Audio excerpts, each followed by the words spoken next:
ఇప్పుడున్న social media జనరేషన్లో phone open చేస్తే అంత ఇన్ఫర్మేషన్ ఉంది. ఇంత ఇన్ఫర్మేషన్ ఉన్న పరిష్కారాలు లేవు అన్నట్టు. ఇన్ఫర్మేషన్ ఎదుగుదల అనేది మీకు ఒక స్టేజ్ వైజ్ ఇవ్వాలి పిల్లలకి. ప్రపంచవ్యాప్తంగా ఉన్న జనరేషన్స్ని పాడు చేస్తున్నారు వాళ్ళు. చాలా మందికి ఉన్న సమస్య ఏంటి అంటే ఎలా హ్యాండిల్ చేయాలి రిలేషన్షిప్స్ లైఫ్లో. Relationship is an emotional requirement. Tell me no what is this relationship last. మేము వెస్ట్రన్ కంట్రీస్లో వాళ్ళు బతకట్లేదా పెళ్లి చేసుకోకుండా, పిల్లల్ని కనకుండా? ఈరోజు మీకు తెల్లతోలు ఉన్నవాడు యోగా అంటే నచ్చుతోందా? ఈరోజు తెల్లతోలు వాడి మెడిటేషన్ అంటే మీకు నచ్చుతోందా? మీరు మీరు వెంటనే కళ్ళు మూసుకోండి. మీకు అదే నేను కళ్ళు మూసుకుంటే నాకు ఎలా వస్తుంది ఇది? ఇంత డబ్బులు పెట్టి ఈ దర్శనం బుక్ చేసుకొని ఇక్కడ డివోషన్ ఎక్కడుందమ్మా? ఇది మీరు కూడా నాకు ఒక పెద్ద ప్రశ్నే వేశారు నిజంగా చెప్పాలంటే. ఇది తప్పో ఒప్పో మళ్ళీ ప్రేక్షకులు విన్న వాళ్ళు తిరిగి మళ్ళీ మన వరకు రావాలి. అని ఒకటి సాధించండి అమ్మా. ఇప్పుడు నేను అడగబోయే క్వశ్చన్ మీరైతేనే కరెక్ట్గా చెప్పగలరని ఇప్పుడు నేను ఈ క్వశ్చన్ అడుగుతున్నాను. లివ్ ఇన్ రిలేషన్షిప్లో ఉంటున్నారు, వెళ్ళిపోతున్నారు, దీని మీద మీ అభిప్రాయం చెప్పండి అమ్మా. పరిష్కారం కూడా చెప్పండి. Please don't talk. మనకంటూ ఒక ఆత్మాభిమానం ఉండక్కర్లేదా తల్లి? Should you not be chosen? Should you not be chosen? మీకు విషయం తెలుసా? అన్నిసార్లు అనుభవించి వదిలేసిన తర్వాత I'm really living a life where I'm enjoying every bit of it. యజ్ఞము ఓల్డ్ సిటీలో అసలు ఏంటమ్మా అసలు అది? మీకు వ్యతిరేకతలు ఏం రాలేదా అక్కడ? చాలా వచ్చాయి. వ్యతిరేకత అంత పెద్ద స్వరూపాన్ని దానికి నేను ఇవ్వలే. ఫస్ట్ మీరు మంచి చేయడానికి వచ్చినా వాళ్ళు దాన్ని స్వాగతిస్తారా? అమ్మ స్థానం తీసుకున్నాక పిల్లలు తినను అని మొరాయిస్తారని అన్నం పెట్టడం మానేస్తుందా అమ్మ? వా, మంచితనంతో పాటు నీకు కొంచెం పవర్ కూడా ఉండాలి అనిపించిన సిచ్యువేషన్స్ ఉన్నాయా? I may also get in to political career.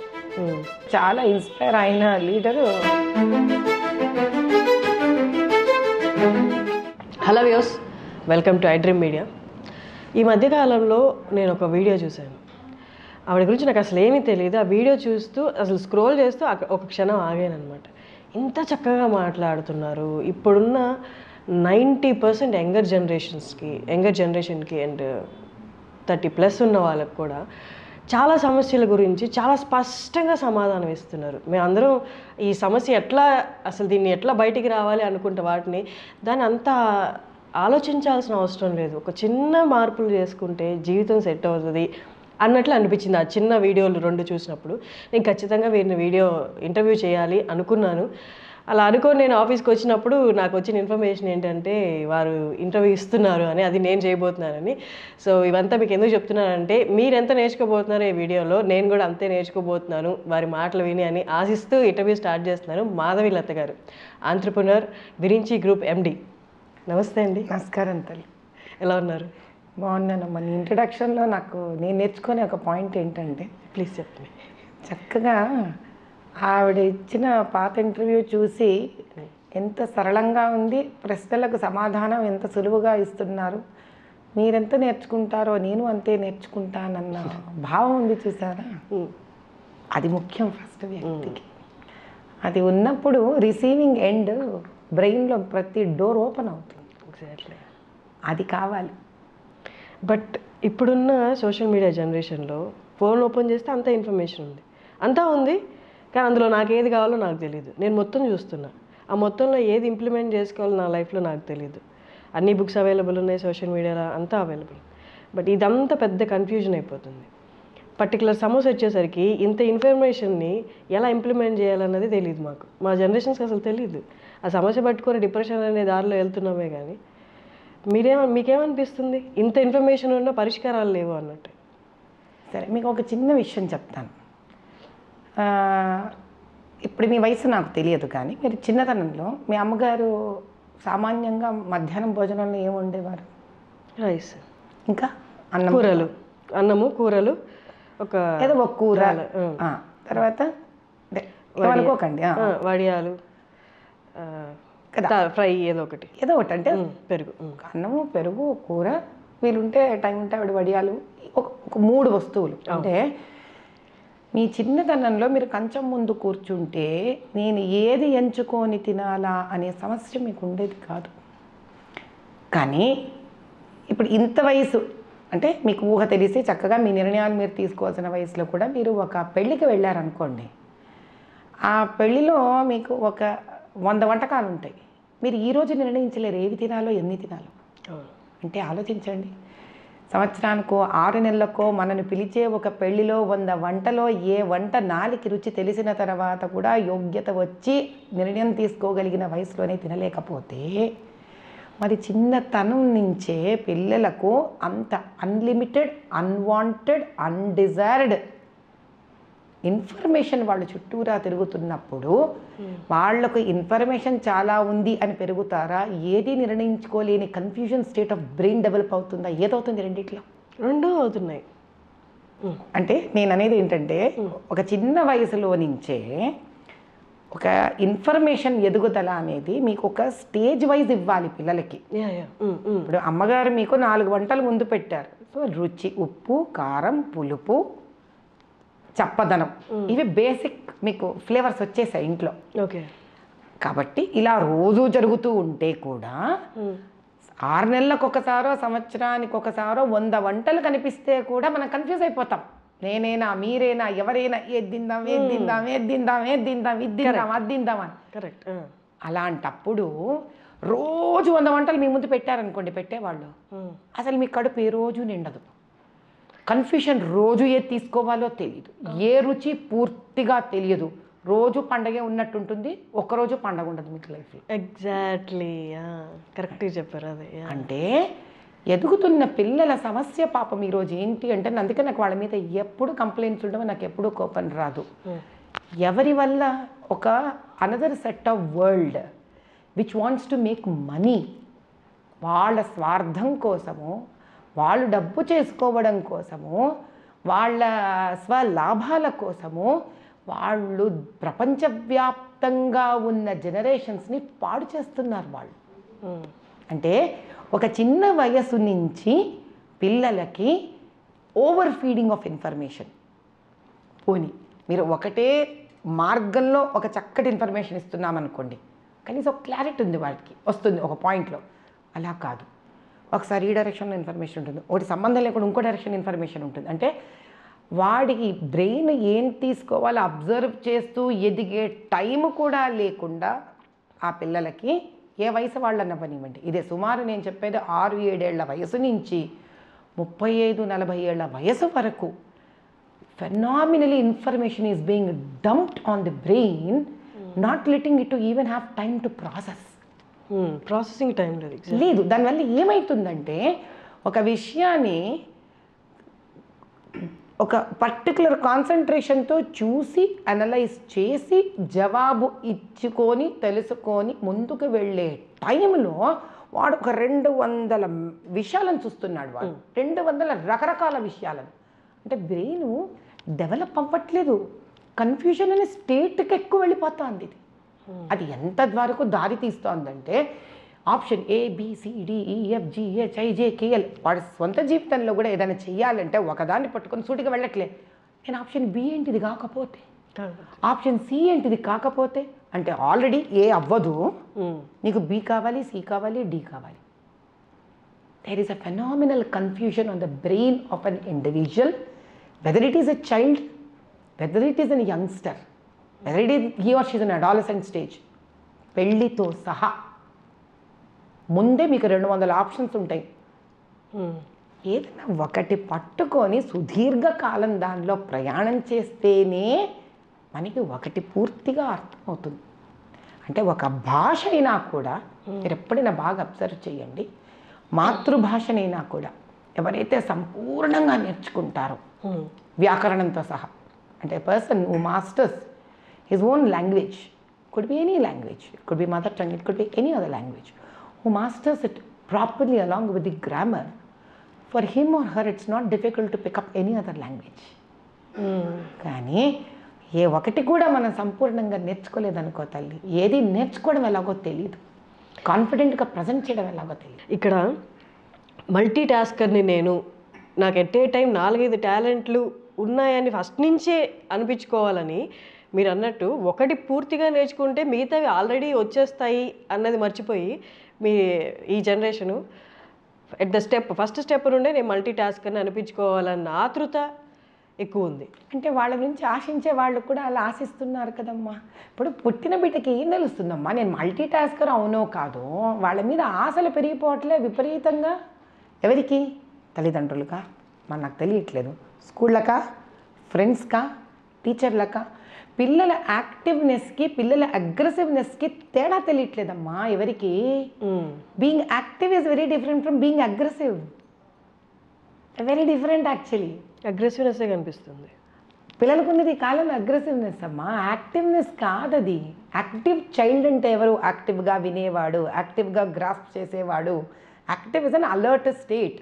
నేను నిద్రపోతూనో మబ్బుగానో ఉండకుండా మనం చెప్పేదాన్ని తీక్షణంగా పట్టుకొని అలర్ట్గా ఉండి నేర్చుకొని గ్రాస్ప్ చేసుకొని రీప్రొడ్యూస్ చేయగలగడం is an active state. Aggressive state ఏంటి? ఇది చెయ్యకపోవడం, ఆవేశంగా ఉండడము, చెప్పేది వినకపోవడము, కాన్సన్ట్రేట్ చేయకపోవడము, గబుక్కని చేసేయడము, అల్లరిగా ఉండడము, అలానే ఏదైనా వెంటనే పట్టేసుకోవడము, వెంటనే మర్చిపోవడము. తల్లిదండ్రులకి ఈ కాలంలో పిల్లలు హైపర్ యాక్టివ్గా ఉండడం అనే పదం ఏదైతే ఉందో అది హైపర్ యాక్టివ్ అంటే it is nothing but it is an aggressive state of mind and body. They need to be calm down. అది అర్థం కావట్లా. అబ్బా చాలా యాక్టివ్ అమ్మా, చాలా యాక్టివ్ అమ్మ. చాలా యాక్టివ్ అనేది ఉండదు. That is a kind of a hyper state of mind. ముందు దాన్ని కామ్ చేయాలి మనం. దానికి ఏం చేస్తారు వీళ్ళు? దే థింక్ దట్ ఇంత యాక్టివ్ ఉంటాడే, అలా అజ్జదు, ఇది నేర్చుకో, అది నేర్చుకో, క్లాస్లో ఫస్ట్ రావాలి అంటే వాడు ఆల్రెడీ ఆ స్టేట్, ఆ గర్ల్ కానీ బాయ్ కానీ ఒక హైపర్ స్టేట్ ఆఫ్ మైండ్ ఉంది వాళ్ళకి. దాని మీద మీరు ఇంకా లోడ్ వేస్తున్నారు, దాని ముందు కామ్ చేయకుండా. ఎక్స్పెక్టేషన్స్ మనకి డే 1 నుంచి ఎక్స్పెక్టేషన్స్. మనం అందరం నేర్చుకోవాల్సిన ప్రప్రథమంగా ఏం తెలుసా? Life is not about expectation, life is about process. ఆ ప్రాసెస్ ఎంజాయ్ చేయడమే తెలియట్లేదు. అసలు ఎలా ఎంజాయ్ చేయాలో తెలియదు. దీనికి ఏం కావాలి ఫస్ట్ అని అంటే, మనం ఏం చేసామని మనం ఎదుటి మంది నుంచి ఆశిస్తున్నాం. సపోజ్ నేను ఒక బార్బర్ షాప్లో పనిచేస్తున్నానమ్మా. నా కొడుక్కి నేను చదువు రాలేదు నాకు చిన్నప్పటి నుంచి. అది నేను ఎప్పుడు రియలైజ్ అవుతాను? నాకు 35 ఏళ్ళు వచ్చాక. నేను చిన్నప్పుడు రియలైజ్ అంటే నేను చదివేసేవాడినిగా. నేను రియలైజ్ అవ్వలేదు కదా. ఎందుకు రియలైజ్ అవ్వలే? నా చుట్టూరా వాతావరణం రియలైజ్ అయ్యే స్టేట్ లేదు. మా అమ్మ నాన్న చదువుకోలేదు, నాకు చదువుకోవడం మీద పెద్ద ఇంట్రెస్ట్ లేదు. నా కొడుకు నాకన్నా ఎందుకు పెద్దగా తేడాగా ఉంటాడు? నా కూతురు సరే, అప్పుడు నేను ఏం చెయ్యాలి? వాళ్ళ ఇంట్రెస్ట్ పెంచాలి. నేను కొడితే నువ్వు అన్నం తింటావా? నీకు రుచికరమైన అన్నం పడితే అన్నం తింటావా? లేదు. నీకు తినే శక్తి ఎంత ఉందో ఆ శక్తి పరంగా నీకు పెట్టుకుంటూ వెళితే నువ్వు అన్నం తింటావా? చదువు అనేది కూడా అంతే తల్లి. ఇప్పుడు ఏమవుతుంది? ఇంగ్లీష్ మీడియం స్కూల్లో వేసేసినంత మాత్రాన, పెద్ద పెద్ద స్కూళ్ళల్లో వేసి డబ్బులు ఫీజులు కట్టినంత మాత్రాన ఎందుకు వస్తుందమ్మా చదువు? అంటే మీరు ఏం చేస్తున్నారు? బాధ్యతను దులుపుకుంటున్నారు. దులుపుకునే ప్రాసెస్లో ఆ భారం మీరు మోస్తున్నారు. భారం అనే భారం వాళ్ళకు చూపిస్తున్నారు. They are already into state of stress. State of స్ట్రెస్లో వాళ్ళు ఏం చేస్తారు? మా జనరేషన్లో మాకు స్టేట్ ఆఫ్ స్ట్రెస్ ఉన్నప్పుడు మాకు వేరే పద్ధతులు లేవు. మాకు మీడియా లేదు కదా. సో మా అవుట్లెట్స్ ఎలా ఉండేవి? ఎంతసేపు ఉన్న ఒక దూరదర్శన్లో బ్లాక్ అండ్ వైట్ సినిమా, దాని నిండా చక్కటి ధర్మబద్ధమైన నీతులు ఉండేవి. మాకు సినిమాలు, బ్లాక్ అండ్ వైట్ సినిమాలు వచ్చినప్పుడు తల్లిదండ్రుల మాట ఎలా వినాలి, టీచర్ల మాట ఎలా వినాలి, అర్జునుడు ఎలా ద్రోణాచార్యుడు మాట వినేవాడు, గురుభక్తి అంటే ఏంటి, వీటి వల్ల ఏమయ్యేదంటే ఎక్కడో మేము పేరెంట్స్ చెప్పే మాట కరెక్టేనేమో, టీచర్లు చెప్పే మాట కరెక్టేనేమో, ఎక్కడున్న కథలు వినిపించేవి, డిస్ట్రాక్ట్ చేయడానికి కానీ దారి మరలించడానికి కానీ మాకు వేరే విధి విధానాలు ఉండేవి కాదు చిన్నతనంలో. కరెక్టే మాధవి గారు. ఇప్పుడు మనం అండూ చేయలేం. ఇన్ని ఇయర్స్లో వచ్చిన దాన్ని ఏది మనం అండూ చేయలేం. రైట్ నౌ అప్పట్లో ఉన్న పరిస్థితులు కొంచెం లిమిటెడ్గా ఉన్నాయి కాబట్టి మనం అలా పెరిగామని చెప్తున్నారు. కానీ ఇప్పట్లో అండూ చేయలేం కాబట్టి ఇప్పుడు ఇమ్మీడియట్గా ఈ స్టెప్ తీసుకుంటే ఇక్కడి నుంచి మార్పు స్టార్ట్ అవుతుంది అని చెప్పడానికి ఏదైనా స్టెప్ ఉందా? అద్భుతంగా ఉంది. ఫస్ట్ సొసైటీయే మనకి విపరీతంగా ఎక్స్పెక్టేషన్స్ మన మీద పెట్టుకుంది. అంటే ఇంకా సరళమైన భాషలో చెప్తాను. నాకు ఒక 8 ఏళ్ళ 6 ఏళ్ళ పిల్లలు ఉన్నారు, అమ్మాయి అబ్బాయి. వాళ్ళు స్కూళ్ళకి వెళ్తున్నారు. నాకన్నా ముందు టీచర్ వీళ్ళు ప్రొడ్యూస్ చేయాలి గుడ్ డిసిప్లినరీ వర్క్ అని టీచర్ ఎక్స్పెక్ట్ చేస్తూ లేదా? నా చుట్టుపక్కల నా ఫ్రెండ్స్ ఉంటారు. నా ఫ్రెండ్స్ అందరూ నా పిల్లల ఫ్రెండ్స్ ఏమనుకుంటారు అని, ఏ ర్యాంక్ వచ్చింది నీకు, ఏ ర్యాంక్ వచ్చింది నీకు, ఏ ర్యాంక్ వచ్చింది నీకు, నాకు ట్యూషన్స్ ఉన్నాయి, నాకు ఇది ఉన్నాయి, అది ఉన్నాయి. పీర్ ప్రెషర్ పూర్వకం కన్నా ఇప్పుడు పెరిగిపోయింది. Third, relatives. ఇంతమంది చుట్టాలు పెద్ద పట్టించుకునేవాళ్ళు కాదు పిల్లలు చదువుతున్నారా లేదా అని. ఇప్పుడు మనం ఒక పార్టీకి కానీ ఒక ఫంక్షన్కి కానీ వెళ్ళాలంటే ఇంట్లో మనం మెంటలీ ప్రిపేర్ అయ్యి వెళ్ళాలి. మన పిల్లల గురించి ఖచ్చితంగా ఒక క్వశ్చన్ వస్తుంది, మనం దాన్ని ఆన్సర్ చేయాలి అని. ఆ ప్రెషర్ మళ్ళీ మనం పిల్లల మీద ఖచ్చితంగా పడుతుంది. నేను బేసిక్గా అనడం ఏంటి అంటే, the child is any case undergoing a phenomenal unknown competition from the ecosystem. Parents calm down అయిపోవాలంటాను నేను. Competition should not stress more a child. దీని అర్థం ఏంటి, చదివించద్దా అనను. దేవుడి దేవల్ల మా 2 పిల్లలే IITians. చదువుకోకూడదని నేను చెప్పట్లేదు. ఇక్కడ ఏదైనా ఒక రాయిని మొయ్యడానికి ఎత్తుకుంటూనే బండరాళ్ళు మోసేయలేరు ఎవ్వరు కూడా. You should start. మన జిమ్మేనా అంతే కదమ్మా, ముందు 1/2 kg డంబుల్తో స్టార్ట్ చేస్తాం. You may go to even 16 kg dumbbell, ఎన్ననో కొడతాం మనం. కానీ డేవన్నే ఎత్తేసి కొట్టేసేయలేంగా. ఇది ఎవరికి అర్థం కావాలి? మన శరీరం మనకు అర్థం అవుతుంది, మన పిల్లలు ఎవరికి అర్థం కావాలి? మాకే కదా అర్థం కావాలి. ఫస్ట్ ఇది కావాలి.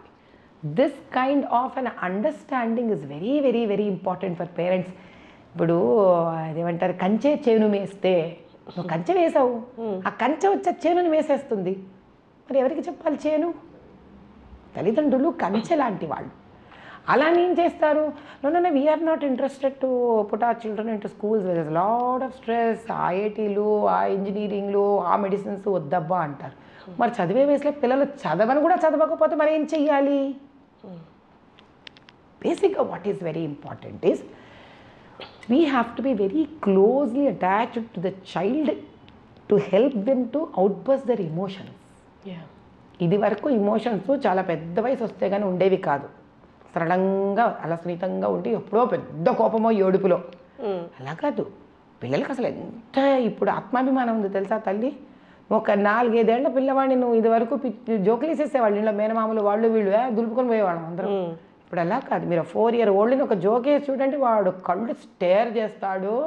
అంటే వాడికి ఎంత సెల్ఫ్ రెస్పెక్ట్. అది రెస్పెక్ట్ ఇవ్వాలి మనం, రెచ్చగొట్టకూడదు దాన్ని. కంపారిజన్స్ మానేసేయాలి. ఇదివరకు ఇళ్లలో పిల్లలందరూ ఒక్కలాగే పెరిగిపోయేవాళ్ళు, ఇప్పుడు అలా లేదు. ఫస్ట్ చైల్డ్ ఒకలాగా పెరుగుతున్నారు, సెకండ్ చైల్డ్ చాలా గారాబంగా పెరుగుతున్నారు. వీళ్ళిద్దరి మధ్యలో డిఫరెన్సెస్ పెరిగిపోతున్నాయి. మనకు తెలియకుండానే మనమే ఒక వర్ల్పూల్ క్రియేట్ చేసేస్తున్నాం. దీనికి ఏం చేస్తాం మనం? మొబైల్ ఫోన్స్ దీనికి తోడు ఒక పిశాచం అంట కడతాం వాళ్ళకి. ఎందుకని? At some point of time, ఇది నేను చాలాసార్లు రిపీట్ చేశాను, we ourselves want our own space. మనకు స్పేస్ కావడానికి కోసం ఏం చేస్తాం? వాళ్ళు ఇంకో స్పేస్కి పంపిస్తున్నాం. It is a conscious effort of a parent అమ్మా. ఎవరిని బ్లేమ్ చెయ్యను నేను, తప్పదు. అందుకే మీరు మెంటలీ ఫిజికలీ ఓపిక ఉన్నప్పుడే పేరెంట్ అవ్వండి. ఏం తొందరలేదు. మీరు పెళ్లి తొందరగా వాళ్ళే చేసుకోండి, చిలక గోరింకలుగా జమ్మని లైఫ్ బతికేసేయండి. కానీ తల్లి అవ్వాలంటే, ఎస్పెషలీ మదర్ మా, which is very very very important. ఇవ్వగలిగిందంతా ఆవిడే, లాక్కోగలిగిందంతా ఆవిడే. పిల్లల వయసు వదిలేద్దాం. ఇప్పుడు మేజర్గా చాలామందికి ఉన్న సమస్య ఏంటి అంటే, ఎలా హ్యాండిల్ చేయాలి రిలేషన్షిప్స్ లైఫ్లో. ఏ ఒక్కరికి ఇప్పుడు నాకు తెలిసి ఉన్న జనరేషన్లో ఒక రిలేషన్షిప్పే స్టార్ట్ చేసి ఒక రిలేషన్షిప్తోనే ఎండ్ అయిపోయి వాళ్ళే ఫర్ ఎవర్గా ఉన్న సిచ్యువేషన్స్ లేవు. అండ్ ఇంకొకటి ఏంటంటే, వాళ్ళల్లో ఈ స్ట్రెస్ బిల్డ్ అయిపోయి ఇంకా నాకు పెళ్ళొద్దు. వెస్ట్రన్ కంట్రీస్లో వాళ్ళు బతకట్లేదా పెళ్లి చేసుకోకుండా, పిల్లల్ని కనకుండా? ఉంటాం మనం కూడా అలాగే. అబ్బాయికే అమ్మాయి అవసరం, అమ్మాయికి అబ్బాయిలు అవసరం లేదు. మీరు దీన్ని ఎలా చూస్తారు? చక్కటి క్వశ్చన్స్ వేశారు అసలు మీరు. I come back to again the same statement. నిండుగా ఉన్న కుండలో మీరు కొత్త నీళ్లు వేయగలరా? Relationship is an emotional requirement. Relationship is an emotional requirement. అంటే నిలకడగా ఉన్న ఒక ప్రేమ అభిమానాలతో చక్కగా ఆత్మీయతతో నిలకడగా ఉన్న ఒక కుటుంబంలో ఎప్పుడు ఒక టెంపరీ రిలేషన్షిప్కి మైండ్ పరిగెత్తదమ్మా. నాకు ఒక జీవితానుభవం చెప్తాను. నేను రామకృష్ణ మఠంలో ఒకసారి ఇట్లనే ఐ వాజ్ టేకింగ్ అది పర్సనాలిటీ డెవలప్మెంట్ అంటే ఏమన్నానండి. 9వ క్లాస్ ఆడపిల్లలందరూ కూర్చొని ఉన్నారు. ఏమనిపించిందో అందులో ఒక అమ్మాయి ఇంటికి వెళ్ళాక యూజువలీ నా ఫోన్ నెంబర్స్ ఇచ్చేస్తాను పిల్లలకి, నాకేం తేడాపడదు, వాళ్ళకి అప్పటి వరకు ఇస్తాను. పాపం ఆడపిల్లలు ఇంటికి వెళ్ళిపోయి కొంతమంది నాకు బెడ్రూమ్లోకి వెళ్ళి ఫోన్ లాక్ తెచ్చేసుకొని వచ్చి ఫోన్ చేస్తుంటారు నాకు. అమ్మాయి ఇలా ఫోన్ చేసింది నాకు. ఫోన్ చేసి మా ఇంట్లో అంతా చాలా డిస్టర్బెన్సెస్ ఎక్కువ అయిపోయినాయి అమ్మా, మా అన్న ఏమో ఏదో రిలేషన్షిప్లో ఉన్నాడంట, వాడెంత బోడిగాడు, వాడు ఇంటర్మీడియట్ సెకండ్ ఇయర్, ఇప్పుడు వాడు ఇంటర్మీడియట్ ఫస్ట్ ఇయర్ నుంచి వాడో రిలేషన్షిప్, వాడికి వాడో కళ్ళు కూడా తెరవలేదు ఇంకా సరిగ్గా. ఆ పిల్లేమో నేను ఎవరో పాపం క్లాస్మేట్ బుక్ తీసుకుందో ఇచ్చిందో ఏమో దీని పరిస్థితి, వాడు మగ పిల్లవాడు. ఇప్పుడు ఇంకా పేరెంట్స్ ఎలాంటి స్టేట్లో అయిపోయినారంటే, వాడేమో ఆజాన్ భావ్లో 6 అడుగులు ఉన్నాడు వాడు అప్పటికే కొడుకు. సో వాడిని ఎక్కువ తిట్టి కొట్టి చేయలేరు, ఎందుకంటే అది మీకు సైకలాజికల్ బ్యారియర్ ఉంటుంది. ఇంత ఉంటే పిల్లల్ని ప్యాటర్న్ కొట్టేస్తా కానీ పోయి వాడిని తెచ్చుకొని కొట్టని చూద్దాం, ఈ చేతైతే కొట్టరు. ఇదేమో ఆడకూతురు, దీన్నేమో తిట్టి దీని రూమ్లో పెట్టేసి లాక్ చేసి, ఎందుకంటే వాళ్ళకి పానిక్ ఫియర్ పెరిగిపోయింది వాళ్ళకి. వాడేమో ఏదో ఐఐటి ప్రిపేర్ అవ్వాలి అంట, వాడేమో మానేశాడంట, ఇక నేను ప్రిపేర్ అవ్వను అన్నాడంట. ఆ ఇంట్లో గందరగోళానికి ఆ పిల్ల ఎంత డిప్రెస్ అయిపోయిందంటే ఏడుపు నాకు ఫోన్ చేసి. నేను అన్నాను, తల్లి నేను ఎంత చేయగలను నాకు తెలీదురా, నీకు వీలైతే ఒక్కసారి మీ అమ్మ నాన్న నా దగ్గర తీసుకొని రా అని చెప్పాను. ఇంకా కరెక్ట్గా నువ్వు నమ్మవు తల్లి, 2 నెలలు ఉందేమో ఫైనల్ ఐఐటి పరీక్షలకి. This is I'm talking 2023 exams నాన్న, ఓకేనా. మరి ఎలా కన్విన్స్ చేసుకుంటూ బ్రహ్మరాక్షసి బాగానే అమ్మని నాన్నని అన్నని పట్టుకొచ్చింది నా దగ్గరికి. పట్టుకొస్తే నేను అందరూ చూసి హలో హలో మాట్లాడి నిన్న అమ్మ నాన్న చెల్లెలు ముగ్గురు బయటకు వెళ్ళిపోయి కూర్చోడని మా బయట అవుటర్ లాన్లో కూర్చోబెట్టా. పడితే మాట్లాడా, ఏంట్రా నాన్న ఏంట్రా సంగతి కబుర్లు అన్నకి చెప్పుకుంటూ వచ్చా. అంటే ఏంటి అమ్మాయి ఏదైనా అమ్మాయి ఇష్టమా నీకు అన్న, ముసుగులో గుద్దులాంటి ఎందుకురా మాట్లాడేసుకుందాం అన్న. అంటే అని అన్నాడు వాడు. సరే మాట్లాడుకుందాం మన ఇద్దరం. ఇప్పుడు ఇష్టపడడం అనేది తప్పు కాదు, కానీ అది ఏ బేసస్ మీద మనం ఇష్టపడుతున్నాం అనేది ముఖ్యం. సరే ఓ పని చేద్దాం, మీ అమ్మ నాన్నతో నీకున్న ఇబ్బంది ఏంటి, అర్థం చేసుకోరు మేడం, సతాయిస్తూనే ఉంటారు, ప్రెషర్ పెడతారు, నేను చదువుకుంటూనే ఉన్నాను కదా. ఓహో ఓకే, మరి మీ నాన్నగారు ఏమైనా ఫీజు కడుతున్నారా అంటే ఫీజు కడుతున్నా, ఎక్కడైనా పెద్ద కాలేజ్ పేర్లు ఏముంది లేదు, అన్ని వసతులు ఇచ్చారు, కానీ అర్థం చేసుకోవట్లే వాళ్ళ నాన్న. Very good. మా అమ్మ కూడా అప్పుడప్పుడు మా నాన్నకే సపోర్ట్ చేస్తుంది. ఓకే, సో బేసిక్గా పేరెంట్స్ అన్నీ ఇస్తున్నారు కానీ అర్థం చేసుకోవట్లేదు నేను. ఇది 17 ఇయర్స్ కదా వాడికి. సో వాడికి ఊహ తెలిసినప్పటి నుంచి ఇది వాడి ఫీలింగ్. ఈ అమ్మాయి ఎప్పుడు పరిచయం అయిందిరా నీకు అని అడిగాను. అంటే నాకు ఒక 10 months బేసికలీ ఆ ఇయర్ అకాడమిక్ ఇయర్లో స్నేహం పెరిగింది వాడికి. ఓకే, అయితే పని చేద్దాం నాన్న, ఇప్పుడు రేపొద్దున నువ్వు ఈ అమ్మాయిని బేసిక్గా ఎందుకు ఇష్టపడతారు ఒకళ్ళనొక్కళ్ళు ఏ వయసులో అయినా, ఇలా ఇష్టం పెరిగి పెరిగి పెరిగి, ఎందుకంటే ఒకళ్ళనొకళ్ళు అర్థం చేసుకున్నారు, ఫ్రీక్వెన్సీస్ మ్యాచ్ అయ్యాయి కాబట్టి మన అమ్మ నాన్న మనం అర్థం చేసుకోలేదు, వీళ్ళెవరో మనల్ని బాగా అర్థం చేసుకుంటారని మనం అట్రాక్ట్ అయిపోతాం వెంటనే బేసిక్గా. కాబట్టి నిజమైన ప్రేమ కదరా ఇది, ఏడబోతుందిరా, మనకు కావాల్సిన రోజులు మన దగ్గరే ఉంటుంది, మనం వద్దనుకున్నాడే పోతుంది. ఇది ఓ పంచే ఆ అమ్మాయికి చెప్పు, చూడు రేపు పొద్దునైనా నేను నిన్ను పోషించాలి, లేదా నువ్వు హాయిగా నీ కాళ్ళ మీద నిలబడి నువ్వన్నా నన్ను పోషించాలి, మనం ఇద్దరు సెటిల్ అవ్వాలి కదా. ఓ పని చేద్దాం, మనం స్ట్రాంగ్గా లవ్ చేసుకున్నాం కదా ఇద్దరిని. ఈ ఎగ్జామ్స్ అయిపోయిన తర్వాత, ఎగ్జామ్స్ అయ్యేదాకా, ఎగ్జామ్స్ అయిపోయిన తర్వాత నేను ఒక ఇంజనీరింగ్ చేసేదాకా నువ్వు నేను మాట్లాడుకోవద్దు, కలవద్దు. ఎందుకు, మన ప్రేమ మీద మనకు అంత నమ్మకం ఉంది కదా, నమ్మకం ఉంది కదమ్మా, మరి అంత ప్రేమించేశారు కదా, రిలేషన్షిప్ అంత స్ట్రాంగ్గా ఉంది కదా, మాట్లాడుకోవద్దు ఒకళ్ళనొకళ్ళు. ఎందుకు, నువ్వు ఆల్రెడీ చూసావు. ఇప్పుడు మీ అమ్మ నాన్న ఉన్నారనుకో, ఇప్పుడు 17 ఏళ్ల వయసు నీది, 17 ఏళ్ళగా వాళ్ళ ప్రేమ ఏమిటో నీకు అర్థం కాలేదు, వాడు నేను అర్థం చేసుకోవట్లేదు. మరి ఎవరో ఒకళ్ళని అర్థం చేసుకోవాలి కదా. అర్థం చేసుకున్నవాడు ఏం అర్థం చేసుకోవాలి, నీవు ముఖ్యమని అర్థం చేసుకోవాలి. నీ మనసు ముఖ్యమని అర్థం చేసుకోవాలి. అది మీ అమ్మ నాన్న అర్థం చేసుకోలేకపోయారు కాబట్టి కదా నీకు వాళ్ళు నచ్చట్లేదు. ఇప్పుడు ఈ అమ్మాయి అయినా నిన్ను అది అర్థం చేసుకోవాలి కదా నాన్న. That is how she stands different from your parents. ఏమ్మా, సో ఆ అమ్మాయికి చెప్పు, నేను నిలబడాలి కెరియర్లో, నాది ఎంత తన్ని కొడితే ఎంత వయసు నాది ఇప్పుడు నేను డిస్ట్రాక్ట్ అవుతున్నాను, మన ప్రేమ చాలా గట్టిది కదా, మనం ఒక 5 ఏళ్ళు మాట్లాడుకోవద్దు ఒకళ్ళతో ఒకళ్ళు. మాట్లాడుకోకుండా నేను బాగా సెటిల్ అయిపోతాను, సెటిల్ అయిపోయిన తర్వాత అప్పుడు మళ్ళీ మనం నిజమైన ప్రేమ అయితే మనం కలుసుకుందాము, మనం ఎంగేజ్ చేసుకుందాం, ముందుకెళ్ళిపోదాం. ఇప్పుడు ఒక నిమిషానికి అర్థం కాలేదు వాడికి, మాట్లాడకుండా ఎందుకు ఉండాలి, నిజమైన ప్రేమ కదరా అది. నువ్వు మాట్లాడినా ఉంటుందా రిలేషన్షిప్, మాట్లాడకపోయినా ఉంటుంది. ఎందుకు, అది ఎదుగుదల కోరుకోవాలి. రిలేషన్షిప్ ఏం కోరుకోవాలి, ప్రేమ ఏం కోరుకోవాలి, ఎదుగుదల కోరుకోవాలి. కానీ ఇక్కడ ఏం కోరుకుంటోంది, అది టైంపాస్ కోరుకుంటోంది. ఈ పిల్లకి వాడు టైంపాస్, వాడికి ఈ పిల్ల టైంపాస్. ఈ రిలేషన్షిప్లో ఏమైంది, వాడు ఐఐటి బాగా చదువుకోవాలి కదా, కానీ వాడు ఐఐటి పరీక్ష కూడా రాయనంటున్నాడు కదా. మరి ఇదేం రిలేషన్షిప్? ప్రేమ ధైర్యాన్ని కదా పెంచాలి, ప్రేమ మంచి కదా కోరుకోవాలి, ప్రేమ ఎదుగుదల కదా కోరుకోవాలి. మనం ఎందుకు ఐఐటి ఎగ్జామ్కి మొహం తిప్పేశావు? అమ్మా నాన్న నచ్చకపోవడం కష్టం కాదు, ఇక్కడ ఆ కష్టాన్ని కూడా తీర్చేదే కదా ప్రేమ అంటే. సో నువ్వు అక్కడ హ్యాపీనెస్ని పొందాలి కదా, అక్కడ నువ్వు రీజువినేట్ అవ్వాలి కదా. ఎందుకు డిప్రెషన్లో కడుతున్నావు అంటే దాని అర్థం ఏంటి?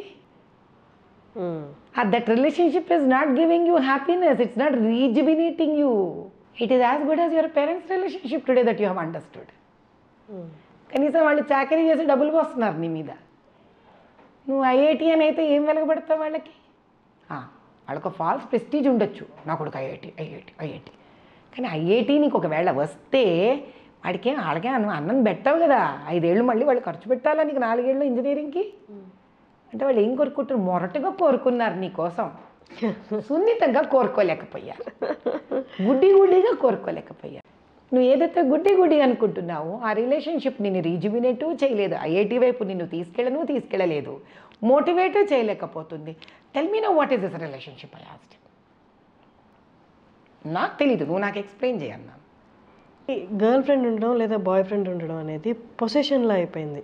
ఇప్పుడు క్లాస్లో అందరికన్నా అందమైన అమ్మాయి ఉందా, ఆ అమ్మాయి నేను రిలేషన్లో ఉన్నాను అంటే మిగతా వాళ్ళందరూ నేను ఓడిచ్చేసినట్టే. This is my profession, already నేను గెయిన్ అయిపోయాను. ఇప్పుడు దీన్ని కాపాడుకోవడానికి నువ్వు 24 గంటలు కాల్స్ చేయాలి, అమ్మాయి ఎటుపోతుందో గమనించా. అమ్మాయి మీద నమ్మకం లేదు, ఎందుకంటే అంతమంది వెనక పడుతుంది, నాకే పడింది అంటే ప్రస్తుతానికి అసలు ప్రాక్టికలీ వీడి మీద నమ్మకం లేదు. నాకెందుకు పడింది అంటే నేను ప్రతి క్షణం అమ్మాయిని కాపాడుకోవాలి, ఎటు పోనీయకుండా చూసుకోవాలి. ఇక్కడే సరిపోతుంది అంటే ఇదే ఫ్రస్ట్రేట్ బిల్డ్ అయ్యి ఇంకా నాకు కావాలి, నాకు ఒక క్లాస్ రికగ్నిషన్ కావాలి అంటే అసలు రికగ్నిషన్ అనేది కావాలి అని ఇండక్షన్ ఎక్కడ జరుగుతుందనే చూడాలి. ఇదే పిల్లవాడిని కాసేపు నేను బయట కూర్చోపెట్టి వాళ్ళ పేరెంట్స్ని పిలిచి నేను ఒకటే మాట చెప్పాను, ఫస్ట్ వాడితో ప్రేమగా మాట్లాడండి, వాడికి ఆల్రెడీ ఐఐటి ప్రెషర్ ఉంది అక్కడ, వాడి కోసం వాడు చేయాలనేది నేర్చుకోవాలి, కానీ మీకోసమో మీ సంతృప్తి కోసమో వాడు చేయాలనుకోకూడదు. You will not believe the whole session went on from me for 2 hours. ఓకేనా? That fellow got IIT seat. 2 months ముందు? 2 months కూడా కదా, if I'm not wrong it was 25 days before they came to me. ఖరగ్పూర్లో చేస్తున్నాడు వాడు ఇప్పుడు IIT. దీన్ని బట్టి ఏం అర్థం అవుతుంది మనం ఆలోచిద్దాం. నేను ఆ పిల్లని అనలేదే, నేను వదిలేయమని చెప్పలేదే, నేను ఒకటే అన్నాను. అంటే ఏమిటి అని అంటే, నీకు ఒక రికగ్నిషన్ కావాలి అని ఎప్పుడైతే మన పిల్లల మీద ఫోర్స్ చేస్తున్నామో వాడు ఆ రికగ్నిషన్ చదువు రూపేణ సోషల్ స్టేటస్ పెంచుకోవడానికి అనేది అర్థం చేసుకోకుండా రికగ్నిషన్ అనేదాన్ని, రివార్డ్ అనేదాన్ని మాత్రమే పట్టుకొని సోషల్ మీడియాలో నీకు ఒక గర్ల్ ఫ్రెండ్ ఉన్నా నువ్వు రికగ్నైజ్ అవుతావు, నువ్వు డ్రగ్స్ తీసుకుంటే రికగ్నైజ్ అవుతావు, హీరో అయిపోతున్నావు, నువ్వు ఎంత స్మార్ట్గా నీ ఆధార్ కార్డుని నువ్వు మార్చుకొని ఒక పబ్కి వెళ్ళిపోతే నువ్వు రికగ్నైజ్ అవుతావు, నువ్వు ఎంతమందికి డబ్బులు కట్టి నువ్వు ఒక పార్టీ ఫ్లోట్ చేయగలిగితే రికగ్నైజ్ అవుతావు, నీ షర్ట్ మీదనో దేని మీదో బ్రాండ్ కనిపిస్తే నువ్వు రికగ్నైజ్ అవుతావు. ఇలాంటి రికగ్నిషన్ ఎన్ని నానా రకాలుగా ఉందో డిజిటల్ నీకు మీడియా నేర్పిస్తాను. ఏమవుతుంది, అదే మనం ఇంట్లో రికగ్నిషన్ ఈజ్ నాట్ ఇంపార్టెంట్ అనేది మీరు చిన్నప్పటి ఇండక్ట్ చేస్తూ వెళ్ళారనుకోండి, he would want be one amongst the common. Yeah. ఇలా ఒక ఇల్లు కాకుండా పేరెంట్స్ అందరికి ఉద్యమంగా తీసుకొని మా పిల్లలు రికగ్నైజ్ అవ్వక్కర్లేదు, చక్కగా చదువుకుంటే చాలు, ఇంటికి వచ్చి కంటెంట్ వీళ్ళకి బుర్రకు వెళ్ళిందా లేదా కావాలి, కాన్సెప్ట్లో వీళ్ళు స్మార్ట్గా ఉన్నారా లేదా కావాలి, ఇది కావాలి అని తెలుసుకొని క్లారిటీ ముందు పేరెంట్స్కి రావాలమ్మా. అందుకే తిరిగి మళ్ళీ నేను ఆ రైతు దగ్గరికే వెళతాను. మనం ఏం చేస్తున్నాం, మొక్కను తిట్టుకుంటున్నాం, మొక్క పురుగు పట్టిందో అని. నేనేమంటున్నాను, రైతు నువ్వు ఏం చేస్తున్నావురా, మేలుకో మేలుకో మేలుకో అంటున్నాను. రైతే కదా విత్తనం వేసి దాన్ని నాకంటే ముందు నా పిల్లలు ఇలా ఎదుగుతున్నారమ్మా. పిల్లవాడికి ఎలా తెలుస్తుంది వాడు ఎలా ఎదుగుతున్నాడు? He is not himself an observer of his or her life. As a parent I'm an observer of his life or her life. His అంటే జనరల్ యూసేజ్ ఫర్ జెండర్ అంతే. వాళ్ళ జీవితాన్ని వాడు అబ్జర్వ్ చేయట్లేదు, మేము అబ్జర్వ్ చేస్తున్నాం. మేమెంత మమ్మల్ని మేము మార్చుకోగలము అనేది important. End of the day ఒకే ప్రశ్న వేస్తాను తల్లి, అసలు విద్యను కొనుక్కోవడం ఏంటమ్మా? విద్యార్థి విద్యను కొనుక్కోవడం ఏంటి? మెడికల్ సీట్స్ కానీ, ఇంజనీరింగ్ సీట్స్ కానీ, MBA సీట్స్ కానీ కొనుక్కోవడం ఏంటమ్మా? ఆ వయసునేదే సంపాదించడానికి కదా తల్లి. ఇది డబ్బు సంపాదించే వయసు కాదు, వెధవలవాట్లు సంపాదించే వయసు కాదు, రిలేషన్షిప్స్ సంపాదించే వయసు కాదు. ఏం సంపాదించే వయసు అది? విద్యను తనకు తాను సంపాదించే వయసు. అది మనం కొనియడానికి రెడీ అయిపోయినందుకు మీతంతా సంపాదిస్తున్నారు వాళ్ళు. బా డు అండర్స్టాండ్? తెలియకుండానే ఏ వర్ల్పూల్కి వెళ్ళిపోతున్నారా వాళ్ళు? అది ఎలా సంపాదించాలి? మరి కాంపిటీషన్ పెరిగిపోతోంది కదా. ఎటువంటి బుర్ర దాన్ని సంపాదించగలుగుతుంది? శాంతంగా ఉన్న బుర్ర దాన్ని సంపాదించగలుగుతుంది. ఎటువంటి బుర్ర మరి శాంతంగా ఉంటుంది? ఈరోజు మీకు తెల్లతోలు ఉన్నవాడు యోగా అంటే నచ్చుతోందా? ఈరోజు తెల్లతోలు వాడి మెడిటేషన్ అంటే మీకు నచ్చుతోందా? తెల్లతోలు వాడు ఇప్పుడు ఈరోజు హరే రామ హరే కృష్ణ అంటే మనకి నచ్చుతుందా? అదే ఇంట్లో రాముడో ఏ కృష్ణుడో ఏ అమ్మవారో ఏ పూజనో ఒక దీపం పెట్టడం అనేది ఇంట్లో వాళ్ళు ఇండ్యూస్ చేసుకోరు. Today it has become a big fashion. Yoga sessions fashion, meditation fashion. ఏంటి మెడిటేషను? ఒక కళ్ళు మూసుకొని ఒక 10 నిమిషాలు కూర్చుంటే ఇలాంటి మెడిటేషనా? మీరు వెంటనే కళ్ళు మూసుకోండి, మీకు తలలో వద్దన్నవన్నీ తిరుగుతాయి మీకు. అదే నేను కళ్ళు మూసుకుంటే నాకు తెల్లగా నా శివలింగం కనిపిస్తుంది. నాకు ఎలా వస్తుంది ఇది? కూర్చోపెట్టాలి పిల్లల్ని, వాళ్ళతో పాటు మనం సాధన చెయ్యాలి. Nobody is learned on this earth. నేను లర్నర్డ్ కాదు, నా పిల్లలతో పాటు నేర్చుకున్నాను. నేను వాళ్ళతో పాటు కూర్చున్నాను. నేను వాళ్ళకి పూజ నేర్పించుకుంటూ నేను నేర్చుకున్నాను. వాళ్ళకి శ్లోకాలు నేర్పించుకుంటూ మళ్ళీ బై హార్ట్ చేసుకున్నాను. వాళ్ళకి టేబుల్స్ నేర్పించుకుంటూ నేను టేబుల్స్ నేర్చుకున్నాను. వాళ్ళకి రామాయణ భారత కథలు చెప్పుకుంటూ నేను కథలు నేర్చుకున్నాను. ప్రశ్నించడానికి స్వేచ్ఛగా వదిలాను. ఇది ఆ good time between parent and child. ఏది చెప్పండి మీరు? అది ఏ రోజైతే సనాతన ధర్మం ప్రకారం తిట్టుకుంటారు పిల్లలు, సనాతన ధర్మం అంటే పెద్ద పెద్ద పనులు చెప్పనమ్మా ఎవరికి. తల్లి తండ్రి పిల్లలు నాన్నమ్మ తాతయ్యలు అమ్మమ్మలు తాతలు కూర్చొని చక్కగా ఒక స్టోరీ టెల్లింగ్ టైం సనాతన ధర్మం. అంటే అంత సింపుల్ అది. బట్ ఇప్పుడు మంచి చెప్పే వాళ్ళు ఏ మతం అన్న చూసి వాళ్ళు మంచి తీసుకోవాలా వద్దా అన్న స్టేజ్కి వెళ్ళిపోయింది. ఈ అంత భయంకరమైన స్టేజ్లో ఉంది. ఇప్పుడు మీరు మాట్లాడుతున్నా నాకు తెలిసి తీసుకునే వాళ్ళు చక్కగా తీసుకుంటారు. ఫస్ట్ ఆవిడ కట్టుబొట్టు, ఆవిడ ఆ మతం కదా, నేను ఈ మతానికి సంబంధించిన నేను ఈ మంచి తీసుకోను, నా బుక్స్ వేరే కానీ ఏ మతం చెప్తున్నదైనా ఒకటే కదా. అంటే దీనికి ఒక ప్రత్యేకత ఉంది తల్లి. అన్ని మతాలు ఒకటి చెప్పట్లేదు. ఓ వాళ్ళు నేను ఖురాన్ చూశాను, ఓ వాళ్ళు బైబిల్ చూశాను. స్త్రీని ఉన్నతోన్నతమైన స్థానంలో కూర్చోబెట్టింది కేవలం హైందవత్వం ఒకటి. ఒక చిన్న విషయం చెప్తాను. మీరు రాధాకృష్ణుల బొమ్మ చూశారు, ఎక్కడైనా మీరు రాధకి ముసుగు చూసారా? లేదు. పార్వతీ పరమేశ్వర్ల బొమ్మ చూశారు, ఎక్కడైనా పార్వతీదేవికి ముసుగు చూసారా మీరు? అసలు మనకి గూంగట్ ఎక్కడుందమ్మా? ఘోష ఎక్కడుంది మనకి? ఎప్పుడు స్త్రీని మనం దాచలేదు. ఓకే. పరపాలనలో ఆవిడని కాపాడుకోవడానికి మనకు పట్టిన దౌర్భాగ్యం అది. అందుకే నార్త్ ఇండియాలో పాపం కాపాడుకోలేక మీకు అది మీకు పరదా సిస్టమ్ అటు వచ్చింది. మీకు సౌత్ ఇండియాలో పరదా సిస్టమే లేదు అట్లా. No, we don't have. మనది చాలా ఉన్నతమైన స్థానం. మనది రిలీజియన్ కాదు తల్లి, మనది జీవన విధానం. ఎందుకు మీకు ఒక ప్రశ్న వేస్తా.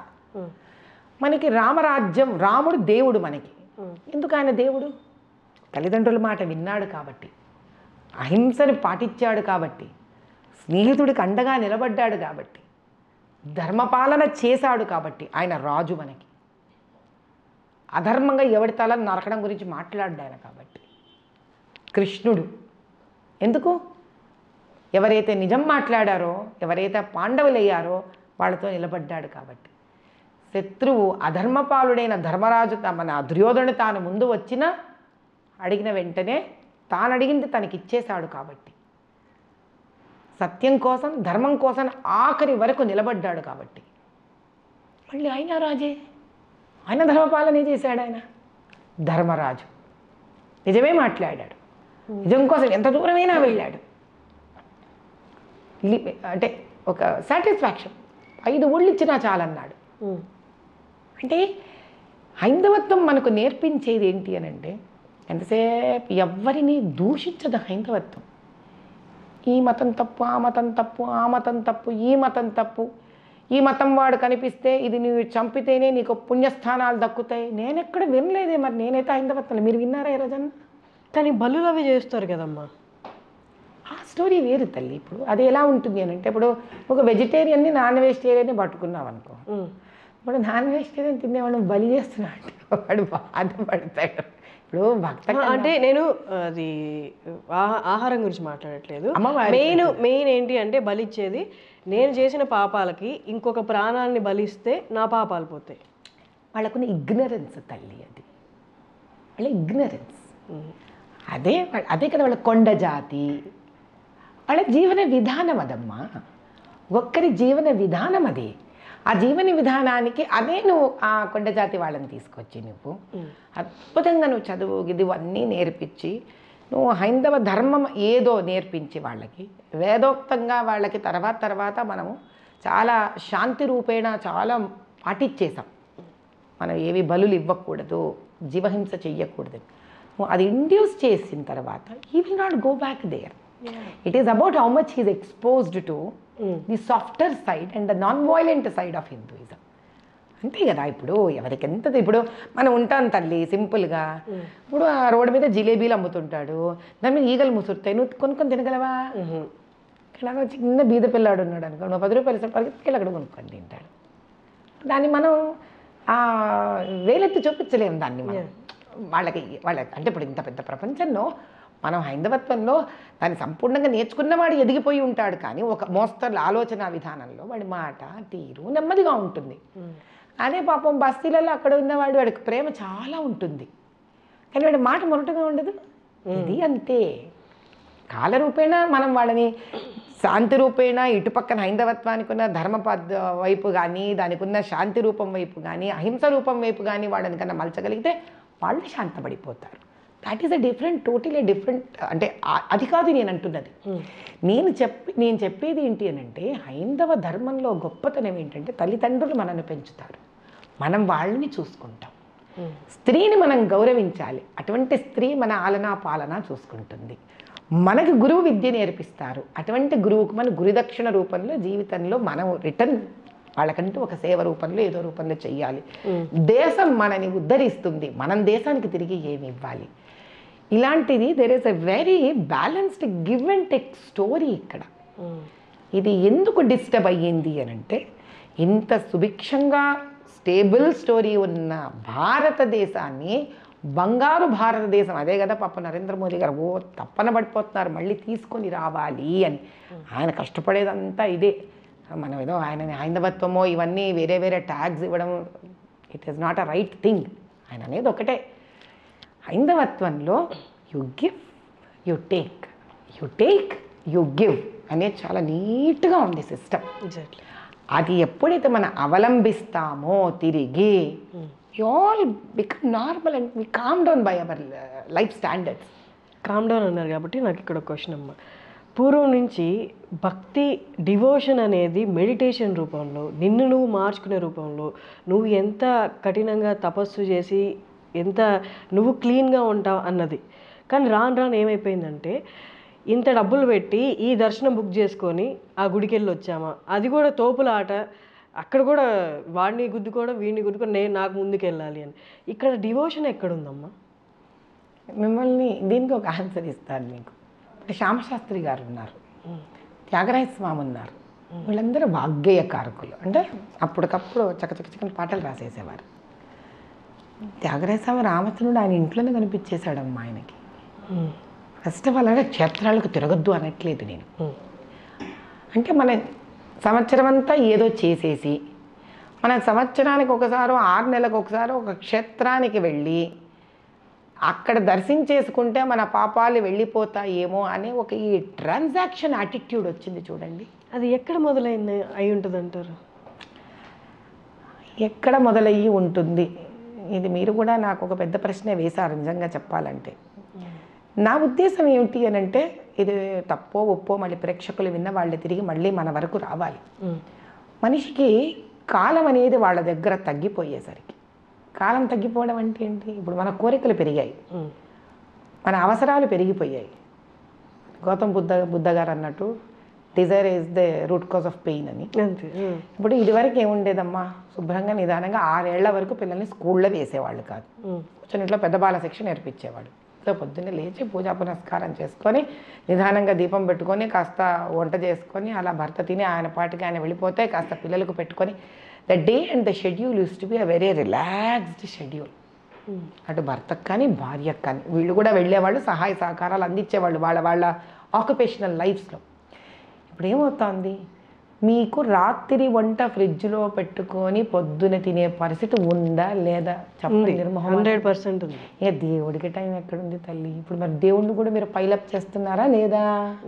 చేసి ఏం చేస్తున్నారు, బాబు నేను ఒక్కసారి సెలవు పెట్టుకుంటాను, తిరుపతికి వస్తున్నాను, ఏం చేస్తావో చేయ, మొత్తం క్లియర్ ఆఫర్ ఇస్తున్నాను. మనం దేవుడికి ఆఫర్ త్రో చేస్తున్నాం. అదే నేను అంటున్నాను, expectations from life. What do you have to expect from life? You have to expect from life knowledge. You have to expect from life a satisfaction. You have to expect from life to grow wiser. డబ్బు, ఎంత డబ్బు ఉన్నవాడికి కూడా మళ్ళీ డబ్బు కావాలమ్మా. So అది ఏం పెద్ద డబ్బులు ఉన్నవాడు తృప్తిగా ఉన్నాడని అనుకోకండి, లేదు. కానీ ఎవరికి తృప్తి ఉంటుందంటే, నేనుగా ఏమి సాధించాను, ఎటువంటిది, నశ్వరము కానిది, నాశనము కానిది, నాకు నేనుగా ఏం సాధించాను.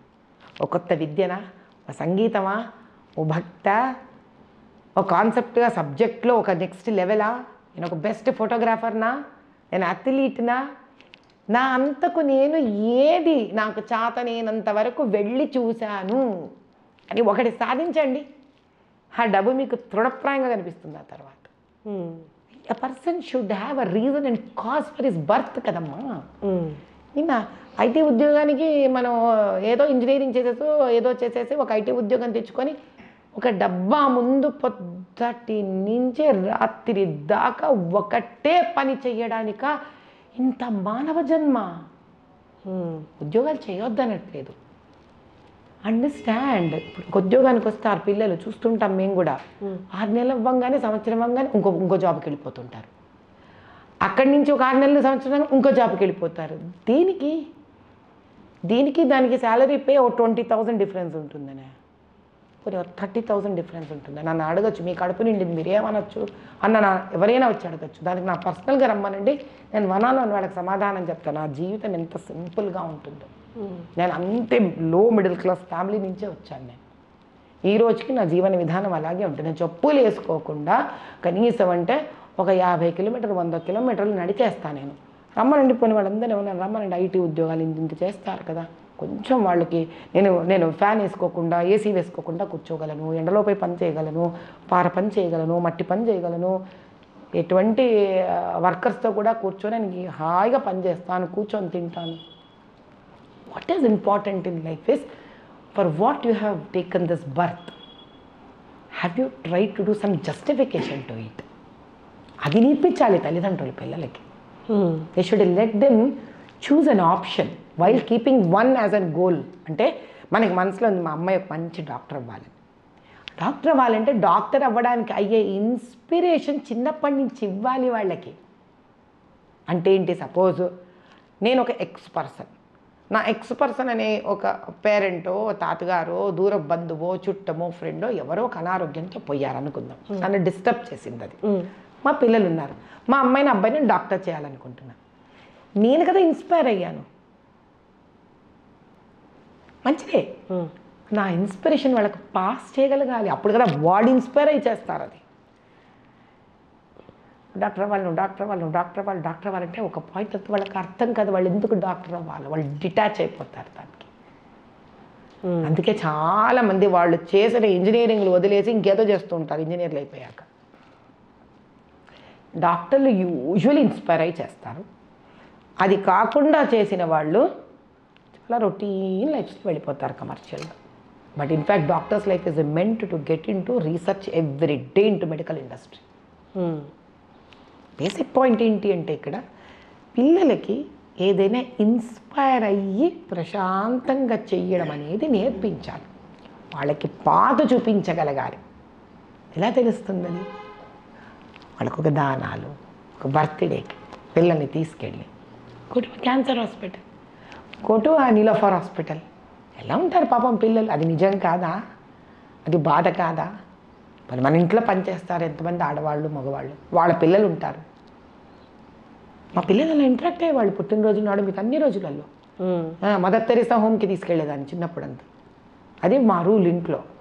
వాళ్ళు పోయి వాళ్ళ చేతులతో ముసలి వాళ్ళకి కానీ బీద వాళ్ళకి కానీ వాళ్ళ చేతులతో పంచాలి వాళ్ళకి. They should know the reality of this world. మనం మెడికల్ గురించి మాట్లాడుతున్నాం కాబట్టి, మీరు విరించి గ్రూప్ ఎండి కాబట్టి నాకు ఈ క్వశ్చన్ ఇప్పుడు బాగా వినిపిస్తున్న క్వశ్చన్ ఏంటి అంటే, అసలు అలోపతి అనే ఇప్పుడు మనం డైలీ తీసుకున్న మెడిసిన్ కూడా దీర్ఘకాలికంగా అలా ప్రొలాంగ్గా తీసుకుంటూ వెళ్తే అవి కొత్త సమస్యలనే తీసుకొస్తాయి, కానీ మన పూర్వం ఏదైతే ఉందో, ఏదైతే అప్రోచ్ ఉందో టువర్డ్స్ మెడిసిన్, మన ఆయుర్వేదం ఏదైతే ఉందో అదే కరెక్ట్. ఇది దీర్ఘంగా వెళ్తే ఒక పార్ట్ని సాల్వ్ చేయబోయి, ఒక సమస్యని సాల్వ్ చేయబోయి డిసీజ్ని ఇంకొన్ని తెచ్చుకుంటున్నాం అన్నది. మీకు తెలుసో తెలీదో, మన ఇండ్లల్లో పసుపు వేయడం, ఇంగువ వేయడం, సొంటి వాడడం చాలా కామన్. సొంటి అంటే తెలుసా తల్లి, ఎండిపోయిన అల్లం. దాని తర్వాత పిల్లలు కానీ పెద్దలు కానీ దాన్ని ఫ్యాషన్గా ఫీల్ అవ్వలేదు. కానీ ఈరోజు మీకు పసుపు తెల్లవాడు పేటెంట్ చేసుకున్నాడు. Yes, turmeric has been patented. మీకు సొంటి పేటెంట్ అయిపోయింది. అంటే మీరే మిల్లి మీరకు బియోలాగా, వాడు మియోలాగా, అంటే మన దేశాల్లోకి వచ్చి. కానీ ఇప్పుడు మనం ఏం చేస్తాము, కర్క్యూమిన్ అని మన టర్మరిక్ క్యాప్సూల్స్ వాడుతున్నాం. నేను ఇప్పుడు టర్మరిక్ క్యాప్సూల్స్ వస్తాయి, నీకు ఒక రోజులో ఇన్ని గ్రాము పసుపు మీ శరీరంలోకి వెళితే it's a very good antiseptic. మనం పొద్దున్న లేస్తే వంటల్లో వేసేదే అది కదా. అందుకే ఇదివరకు ఏం చేసేవాళ్ళు, కాస్త దగ్గొచ్చినా ఇబ్బంది వచ్చినా కాస్త వేడి పాలల్లో ఇంత పసుపు వేసి చిటికడి మిరియాలు నూరి ఇచ్చేవాళ్ళు. మీరు ఇప్పుడు అదే పాలు ఎవరికన్నా ఇవ్వండి పిల్లలకి, వాళ్ళకి ఫ్యాషన్ కాదు. కానీ ఇదే మీరు క్యాప్సూల్ ఫామ్లో మీరు ఒక డాక్టర్తో రాయించివ్వండి, వాళ్ళు తీసేసుకుంటారు. ఎందుకని? పెద్దవాళ్ళతో సహా చేస్తారు ఈ పని. అంటే పెద్దవాళ్ళు అంటే కొంచెం అబౌవ్ 45-50 ఇయర్స్ వాళ్ళు కాదు, ఈ కొంచెం మిడిల్ ఏజ్ వాళ్ళు గ్రూప్ వాళ్ళందరూ. ఈవెన్ 40-45 కూడా మిడిల్ ఏజే వచ్చాయి, 50 కూడా మిడిల్ ఏజ్. అందరూ యంగే, అందరూ యంగ్గా ఉండేయడానికి రానా రకాలు వచ్చేసింది. కాబట్టి ఏంటి అని అంటే పొరిగింటి పుల్లకూర రుచి. వాళ్ళ ఉద్దేశంలో ఏమిట్రా అనంటే, తెల్లవాడు ఏదో సైన్స్ని చాలా దూరం వెలగబెట్టేశాడు, మనం ఏదో చాలా దాన్ని మన ఆయుర్వేదం కానీ ఏదైనా మనకి పెద్ద ప్రూఫ్ ఆఫ్ లెబారెటరీ రికార్డు లేదు అని ఒక భావన. దీనికి గవర్నమెంట్ కూడా కొంత వర్క్ చేయాలి. ఎందుకంటే ఇప్పుడు మార్పు అనేది ఆలోచనలో వచ్చినప్పుడు మనం దాంతో పాటు మనము కొంత మారాలి తల్లి. We have to. సో ఆయుర్వేదం now should undergo laboratory experiments. ఇప్పుడు మన వేదాలలో ఆయుర్వేదం, దట్స్ హెల్త్ వేదం. ఆయుర్వేదాన్ని ఒక కాలంలో జర్మన్స్ తీసుకెళ్ళిపోయి మన దగ్గర నుంచి వాళ్ళు దాన్ని డీకోడ్ చేసుకొని తద్వారా వాళ్ళు చాలా నేర్చుకున్నారు మెడికల్ పరంగా కూడా. కానీ మన దగ్గర ఈ స్టాటిస్టిక్స్ లేదు ఎక్కడ. We don't have this record anywhere. వాళ్ళు పుస్తకాలు వాళ్ళే రాశారు. హోమియోపతి కూడా జర్మన్సే రాశారు. మన దగ్గర ఉన్న ఇన్ఫర్మేషన్ చాలా it has been understood by them. కానీ మన దగ్గర అంత ఓపిక లేదు. ఇదే ఆయుర్వేదం వేద రూపంలో ఉన్నది. మనం కూర్చొని ఆ వేద సంస్కృతాన్ని నేర్చుకొని వేదిక సంస్కృతిని నేర్చుకొని వర్డ్ టు వర్డ్ డీకోడ్ చేసి మన దగ్గర మన ముందు నుంచి ఎలా వచ్చాం వేదం నేర్చుకుంటూ. కానీ దీన్ని ఇప్పటికైనా ఈ new English new technology generation ఏదైతే వస్తున్నారో, అందుకే కదా మోదీ గారు ఏం ప్రయత్నం చేస్తున్నారు, Sanskrit he wanted to include in as a language, as a compulsory language. ఆయన ఏం చేసుకుంటారు ఇంక్లూడ్ చేసే చెప్పండి ఇప్పుడు. If is really wrong then he has better things to do in life కదా. కానీ అది కాదు ఇక్కడ. మన సనాతన ధర్మము వేదాలు ఏవైతే ఉన్నాయో మనం దాన్ని ఫస్ట్ అండర్ ఎస్టిమేట్ చేయకుండా ఈ సో కాల్డ్ ఐఐటియన్స్ కానీ ఎయిమ్స్లో చదువుతున్న డాక్టర్స్ కానీ లేకపోతే మీకు R&D రీసెర్చ్లను బయోటెక్నాలజీ వాళ్ళు కానీ ఎక్కడో వాళ్ళు వేదాలను కూడా లిఫ్ట్ చేసి they should start decoding it exactly and understand it with in English and allopathy perspective. Exactly see where is the void, gaps ఎక్కడున్నాయో తెలుసుకోవాలి. ఇది కనుక మొదలవ్వగలిగితే మనం చాలా సమస్యలకు చాలా పిల్లలకి కొత్త జనరేషన్కి అర్థమయ్యే భాషలో we can start talking to them. అమ్మ, ఇప్పుడు నేను అడగబోయే క్వశ్చన్ చాలా సెన్సిటివ్ క్వశ్చన్. ఇంతకు ముందు నుంచి నాకు ఇది మైండ్లో ఉంది, కానీ రైట్ గెస్ట్ని అడగాలని అండ్ ఆన్సర్ కూడా దీన్ని చాలా సున్నితంగా మీరైతేనే కరెక్ట్గా చెప్పగలరని ఇప్పుడు నేను ఈ క్వశ్చన్ అడుగుతున్నాను. లివ్ ఇన్ రిలేషన్షిప్లో ఉంటున్నారు, వెళ్ళిపోతున్నారు, కానీ ఉండి బయటకు వచ్చిన తర్వాత ఆ ముద్రలు ఉంటారా అంటే వాళ్ళే ఫ్రెండ్స్గా ఉండరు, శారీరకంగా ఎక్కువగా ఒకటవుతారు. అలా 1-2 రిలేషన్షిప్స్ లివ్ ఇన్ రిలేషన్షిప్స్ తర్వాత అంటే మొత్తాన్ని ఎనర్జీలా తీసుకుంటే ఒకరు ఎనర్జీలు ట్రాన్స్ఫర్ చేసుకొని ఆ పర్సను ఇన్ని 2-3 రిలేషన్షిప్ తర్వాత శారీరక ఇంకా కూడా ఇన్వాల్వ్ అయిన తర్వాత వాళ్ళ కైండ్ ఆఫ్ ఎలా అయిపోతున్నారంటే ఒకటి చాలా మొరటుగా అయిపోయి విపరీతమైన ధోరణిలోకి వెళ్ళిపోతున్నారు, ఇంకొకటి ఏంటి అంటే డిప్రెషన్ మోడ్లోకి వెళ్ళిపోతున్నారు. ప్రేమ దాకా ఓకే, ఇప్పుడు జనరేషన్ ఎవరు ప్రేమతో ఆగట్లేదు, లివిన్లోకి వెళ్తున్నారు. లివిన్ అంటే నేను చెప్పినట్టు. దీని మీద మీ అభిప్రాయం చెప్పండి అమ్మా, పరిష్కారం కూడా చెప్పండి. మీకు ఫస్ట్ విషయం చెప్పిన లివింగ్ రిలేషన్షిప్లో ఉండి విడిపోయిన వాళ్ళందరికీ వాళ్ళని కనుక మనం రికార్డ్ చెయ్యట్లేదు, please open up your self personally అంటే వాళ్ళు ఎవరు రిలేషన్షిప్లో ఉండి విడిపోయి రిలేషన్షిప్కి వచ్చి విడిపోయిన వాడు ఎవరు దాని గురించి గొప్పగా మాట్లాడు. This is a truth I'm telling you. Check it out wherever you want to check it out. కానీ మనకి ఆత్మాభిమానం డాంబికం అనేది ఒకటి ఉంటుంది కదా తల్లి, దీన్ని వీళ్ళు చాలా ఇంట్రెస్టింగ్గా ఉన్నట్టు పోస్ట్ చేస్తారు. వాళ్ళకి అర్థం కానిది ఏంటంటే వాళ్ళ మీద ఒక మచ్చ పడకూడదు, మేము చాలా modern, our thinking is very great అన్న వాళ్ళ స్వార్థంలో ఎంతోమంది యంగ్స్టర్స్ తెలియకుండా వలలో ఉచ్చులో ఇరుక్కుపోతున్నారు. This is my personal request that I would want to convey to all those youngsters who have failed in living relationships. Please don't talk anything that is not fair here. మనిషి ఒక తప్పు చేయడం తప్పు కన్నా ఆ తప్పుని ఒక అబద్ధమైన రంగు దానికి పూసి మార్కెట్లో వదలకూడదు తల్లి.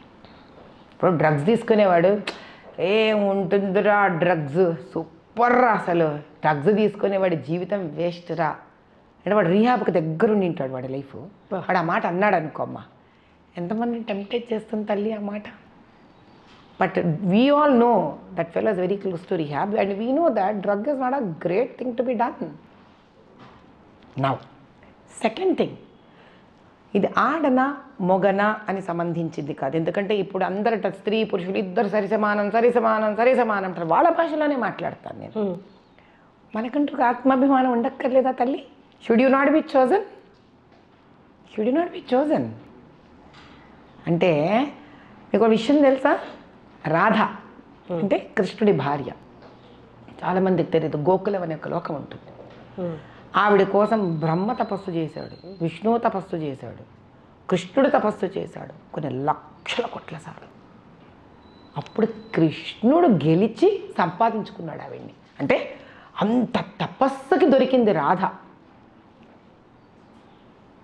అంటే స్త్రీ అలా గొప్పతనం అమ్మా అది.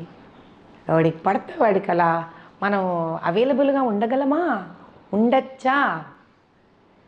లవ్ అన్నా, ఫిజికల్ రిలేషన్షిప్ అన్నా, it is not just a mere requirement of body, it is beyond that. అందుకే మన దగ్గర మ్యారేజ్ అనే ఇన్స్టిట్యూషన్ ఎందుకు పెట్టాం మనం? మనకి వేరే ఏతర ప్రాణులకు వ్యత్యాసం ఉంది కాబట్టి, ఆ ప్రేమానురాగాల నుంచి, ఆ బంధం నుంచి ఏర్పడే వాళ్ళే పిల్లలు కాబట్టి. ఇది శరీరానికి సంబంధించిన ఒక రిక్వైర్మెంట్ కాదు కన్నా, ఇది మనసును హత్తుకునే ఒక పవిత్ర బంధం. అది ఎప్పుడైతే అటు 2-3 బంధాలు మారిపోతాయో ఇంకా మీరు బంధం ఎక్కడ అనుభవించినట్టు? ఒక బంధం అనుభవించడానికి ఖాళీయం మిగిలింది అక్కడ. ఇవన్నీ జరిగేసరికి ఒక 29-30 ఏళ్ళు, 32 ఏళ్ళు అనుకుందాం. ఆ తర్వాత ఎంత లేదన్నా ఒక 35 ఏళ్ళు బతకాలా మనం అందరం? ఏదో ఒకటి మొగనో మగవాళ్ళు ఆడవాళ్ళనో ఎవరినో ఒకటి పెళ్లి చేసుకోవాలా? Don't you think you are living a slavery life on that day? అన్నిసార్లు అనుభవించి వదిలేసిన తర్వాత మన మనసుకే, మన ఇన్నర్ కాన్షియస్నెస్కే మనం ప్రశ్నించుకొని దాని నుంచి ఆన్సర్ తీసుకోవాలి. I'm really living a life where I'm enjoying every bit of it. అందుకే మనం వేసుకొని మార్చే బట్టలకి, మనం మార్చే రెస్టారెంట్స్కి, మన జీవితంలో మార్చే వ్యక్తులకి చాలా తేడా ఉంది నాన్న. 3 ఒకటి కాదు, 3 ఒకటి కాదు. Because it is directly related to a very sensitive thing called your emotions. ఒక పాయింట్ తర్వాత ఆ ఎమోషన్సే మనలో పోయాక ఇంకా మనిషి అనేవాడు ఎవరు? మృగం. ఆలోచనలు కూడా తీవ్రమైన ఆలోచన. ఎందుకు? నీలో ఆ సున్నితనాన్ని నువ్వే పోగొట్టుకున్నావు కాబట్టి, నువ్వు విలువ ఇవ్వలేదు కాబట్టి, నువ్వే ఇంకా వేరొకరికి అంత ఈజీగా యూ కెన్ పొజెస్ మీ అని ఓపెన్గా డిక్లేర్ చేసేసుకున్నావు కాబట్టి. నేను స్త్రీ ఆ పురుషుడు అనట్లేదు. నేను ఒక మానవ జన్మ ఎత్తున ఒక వ్యక్తిలాగా నాకు ఒక హుందాతనం ఉండద్దు? నా హుందాతనం ఏంటి? ప్రతి ఒక్కటి నా హుందాతనమే. నేనెవరు? నేను ఎలా తయారవుతున్నాను? నేను ఎంత చదువుకున్నాను? నన్ను 10 మంది ఎలా చూసి కోరుకొని నన్ను ఒక రోల్ మోడల్గా చూస్తున్నారు? ఒక 3-4 రిలేషన్షిప్లో మార్చిన నేను ఎవరికి రోల్ మోడల్ అమ్మా? ఫెయిల్యూర్కా? సక్సెస్కా? Let them answer it. For whom am I role model? Am I role model for failure or am I role model for success? Answer for your own self. తెలుసుకుంటే ఈ రోజైనా మారచ్చు, ఇప్పటి నుంచి కూడా మారచ్చు. ఎగ్జాక్ట్లీ. నేను ఏమనట్లే రిలేషన్షిప్ రైట్ రాంగ్ అనట్లే. నువ్వు రిలేషన్షిప్లోకి వెళ్ళి ఫెయిల్ అయ్యి, రిలేషన్షిప్లోకి మళ్ళీ వెళ్ళి ఫెయిల్ అయ్యేలా నువ్వు చేసేదానికి ఎవరికి నువ్వు ఒక నిదర్శన ప్రాయము? అటువంటి వ్యక్తిని నువ్వుగా ఒక రోల్ మోడల్ తీసుకుంటావా? పోనీ you have answer there itself. మీరు స్వతహాగా అంటే మీరు బాగా సెటిల్ అయిన ఫ్యామిలీ, మీకు లోటు అనేది లేదు ప్రస్తుతానికి? లైఫ్ అమ్మవారి దయ వల్ల లేదు. అంటే మీ పరిస్థితిలో ఉన్న వాళ్ళు ఎవరైనా ఓకే నాకు లోటు అనేది లేదు కాబట్టి నా జీవితం, నా ఫ్యామిలీ, నా కోరికలు, ప్రపంచం చూడాలనో లేకపోతే ఏదో మీ ఇష్టం, మీకు సంబంధించిన వరకు, కానీ మీరు బయటకు వచ్చి యాగాలు చేస్తున్నారు, అది దేశం కోసం చేస్తున్నారు.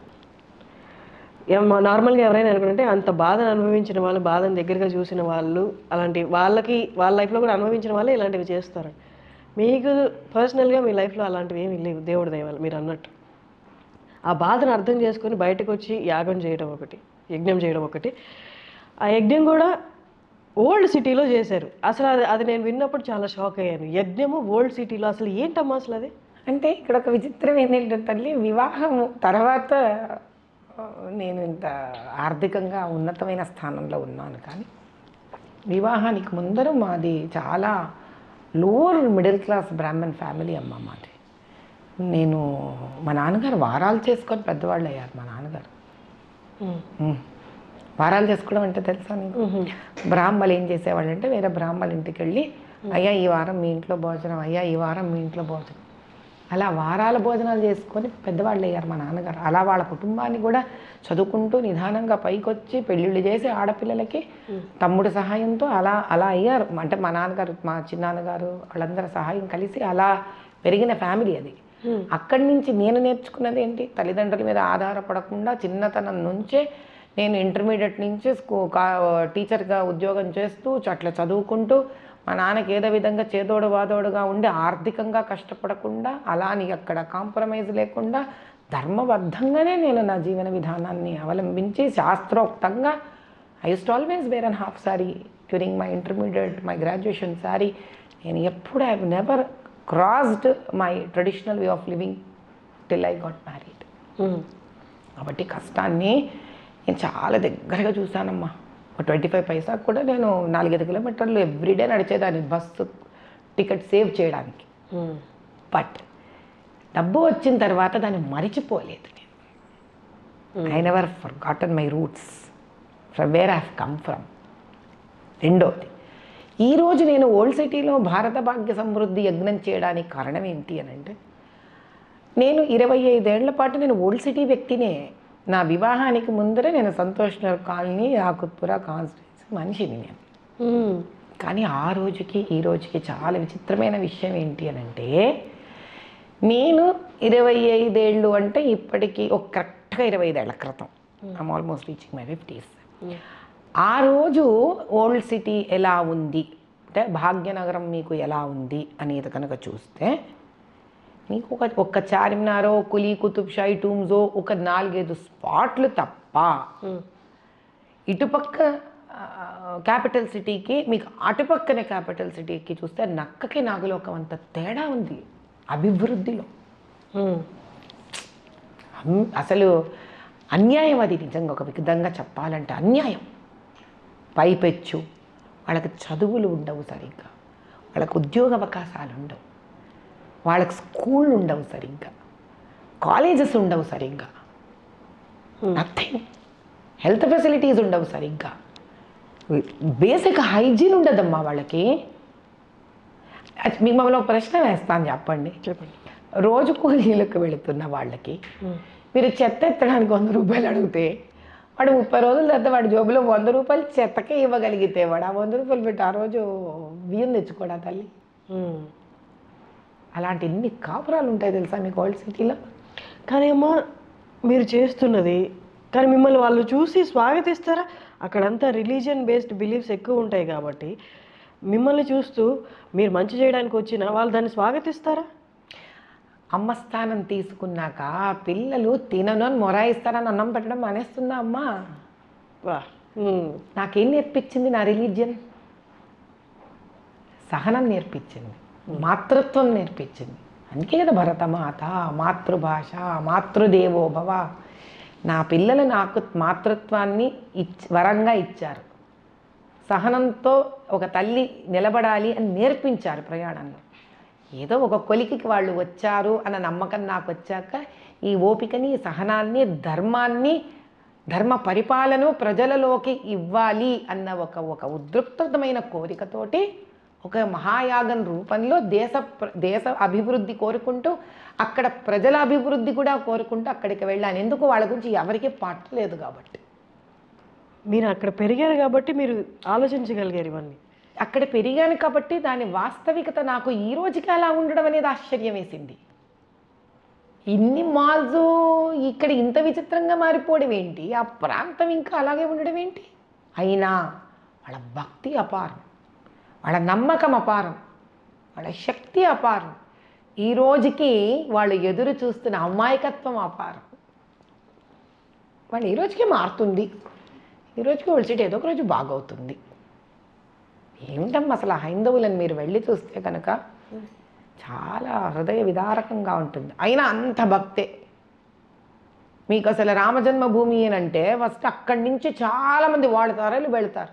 ఆలోచించుకోరు ఒక్క నిమిషం, ఎవ్వరు ఆలోచించుకోరు. అక్కడ ప్రతి ఒక్కడు ఒక యోధుడే అక్కడ, ఇంకా ఒక ఆశాజీవే అక్కడ.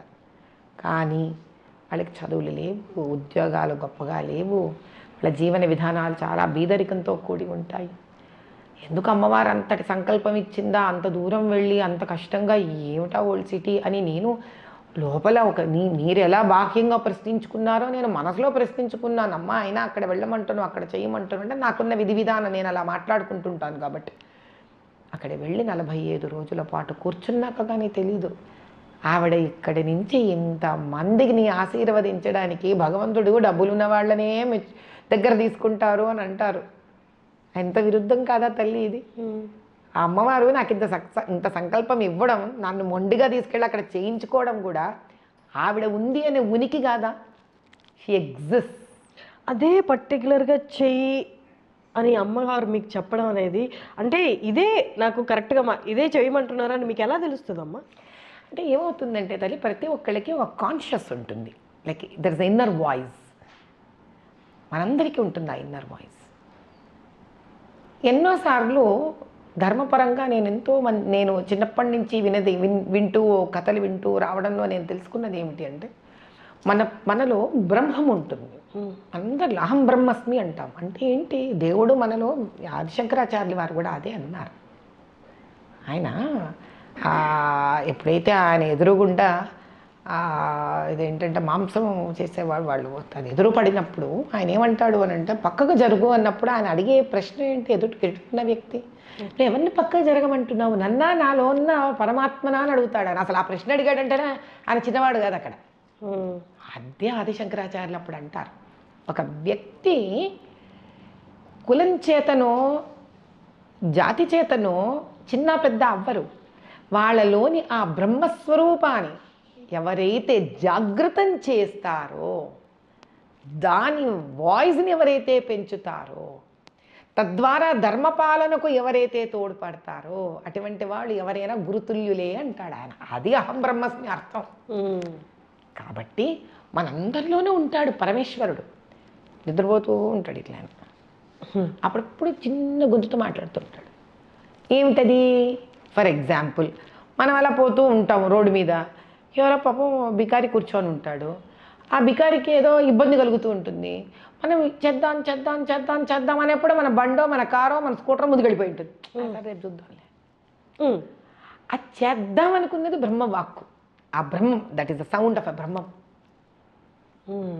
దాన్ని మనం బతకనివ్వాలి, దాన్ని మనం పెంపొందించాలి.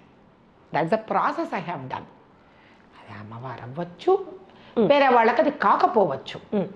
నేను దానికి అమ్మవారు అనే రూపాన్ని ఎందుకు పెట్టుకున్నాను? అది మంచే కోరుకుంటోంది కాబట్టి అంతే. నేను మనిషినమ్మా, నేను పాపాత్మురాలను అయి ఉండొచ్చు.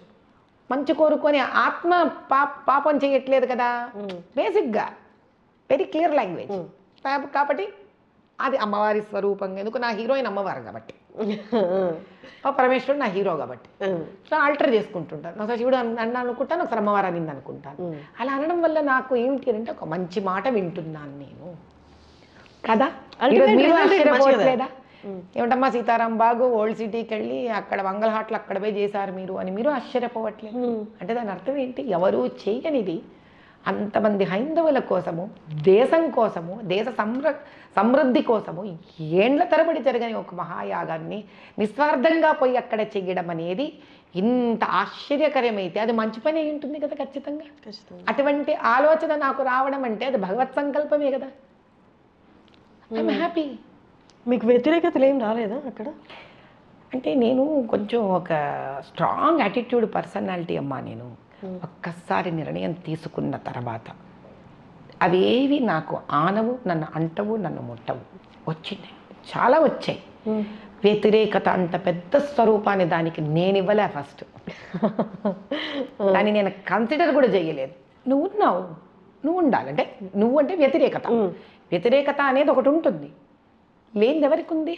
ఇప్పుడు మీ జీవితంలో చదువుకోవడం దగ్గర వ్యతిరేకత వస్తుంది. ఏదో ఒక అనారోగ్యం వచ్చొచ్చు, టీచర్ రావచ్చు, రాకపోవచ్చు, కరెంటు ఉండొచ్చు, కరెంటు పోవచ్చు. అలానే మనం ఆపేస్తామేంటి మన జీవితం? మనం సినిమాకి వెళ్ళాలని నిర్ణయించుకుంటాం తల్లి. ఆ పిచ్చగా ఇంట్రెస్ట్ ఉంటుంది మనకి ఆ రోజు. టికెట్ అన్నా దొరకదు, లైన్లో అన్నా ఉండదు, ఆటో అన్నా రాదు, క్యాబ్ అన్నా బుక్ అవ్వదు. అంతైనా మనం వెళ్ళి బ్లాక్లో అయినా నిలబడి కావాలి కూడా ఎవడో టికెట్ ఇచ్చిపోతాడు మనకి. ఎందుకు లేవు వ్యతిరేకతలు అక్కడ? ఎక్కడ లేవు వ్యతిరేకతలు? మనం చెయ్యాలనుకున్నామా లేదా అనేది ముఖ్యం. ఎగ్జాక్ట్లీ.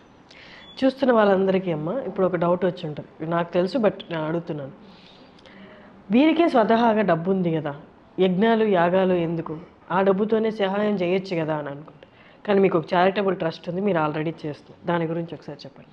లోపాముద్ర చారిటబుల్ ట్రస్ట్ ప్రప్రథమంగా నేను మొదలుపెట్టిన చారిటబుల్ ట్రస్ట్ మా పెద్దమ్మాయి పేరే లోపాముద్ర. యాక్చువల్లీ నాకు మా అమ్మాయిని కడుపుతో ఉన్నప్పుడు, ఆ తర్వాత కనిన తర్వాత నాకు మామూలుగానే పిల్లలంటే విపరీతంగా ఇష్టం. నాకు మా వారికి చాలా ఇష్టం, అందుకే 3 పిల్లలు మాకు.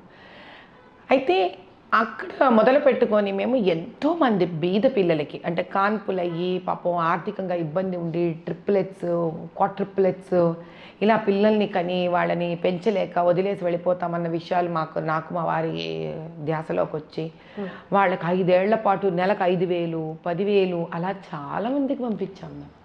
వాళ్ళ కాన్పుల కష్టమైతే మేము కార్పొరేట్ హాస్పిటల్స్కి డబ్బులు ఇచ్చేసేవాళ్ళం.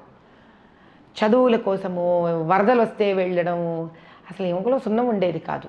అలా ట్రస్ట్ పేరు మీద ఏంటి సుమారు 2,000 పై చిల్లర మన బోర్డ్స్, రోడ్ డివైడెడ్ బోర్డ్స్ వేయించాం మేము సిటీ మొత్తం. ఎన్నేళ్ల క్రితం అనుకుంటారు? 16 ఏళ్ల క్రితమే. కర్నూలులో వరదలు వస్తే చాలా నక్సలైట్ ఏరియాస్కి వెళ్ళి మరీ ఫుడ్ డిస్ట్రిబ్యూట్ చేశాను నేను వెళ్ళి ఒకటే అడిగాను. అప్పుడు ఆంజనేయులు అని ఉన్నారు ఒక ఆయన, మన ఐపీఎస్ ఆఫీసర్, తర్వాత ఆంధ్ర స్టేట్కి కూడా ఆయన టీఏజీ అయ్యారు. నాకు ఇట్లాంటివి కాదండి, ఎక్కడైతే ఎవరూ వెళ్ళరో నాకు ఆ ఏరియా చెప్పండి అంటే, అక్కడంతా యూజువలీ నక్సలైట్స్ అంటారమ్మా అంటారు. వాళ్ళు మనుషులు కాదా? ఏం చేసి కొరకు తింటారంటే, అమ్మ నీకు అన్నం తెచ్చాను తల్లి అంటే కొరకు తింటారా వాళ్ళు ఎవరైనా? ఎవరిలో ఉండదండి మానవత్వం. వెళ్ళా నేను కర్నూలు అవుట్స్కర్ట్స్ దాటుకొని వెళ్ళాను. You will be surprised, I only found love there. నాకు ఏమనిపించలేదు నిజంగా. పైగా చిన్న నవారు మంచం వేసి నన్ను కూర్చోబెట్టి వాళ్ళు అల్లరి నాకు ముందంటే నా ముందు స్కూల్ ప్రిన్సిపల్ లాగా ఒక కరుపరిచే వాళ్ళని తిట్టి లైన్లో నిలబెట్టి నాకు ఎక్కడైనా ఇదే పని. నాకు అసలు నాకు ఆ క్వాలిటీ లేదు నా మైండ్లో. నెగిటివిటీని సర్చ్ చేసే క్వాలిటీ లేదు బేసిక్గా నాకు. తిడతానండి, తప్పు చేస్తే గట్టిగా బెదిరిస్తా.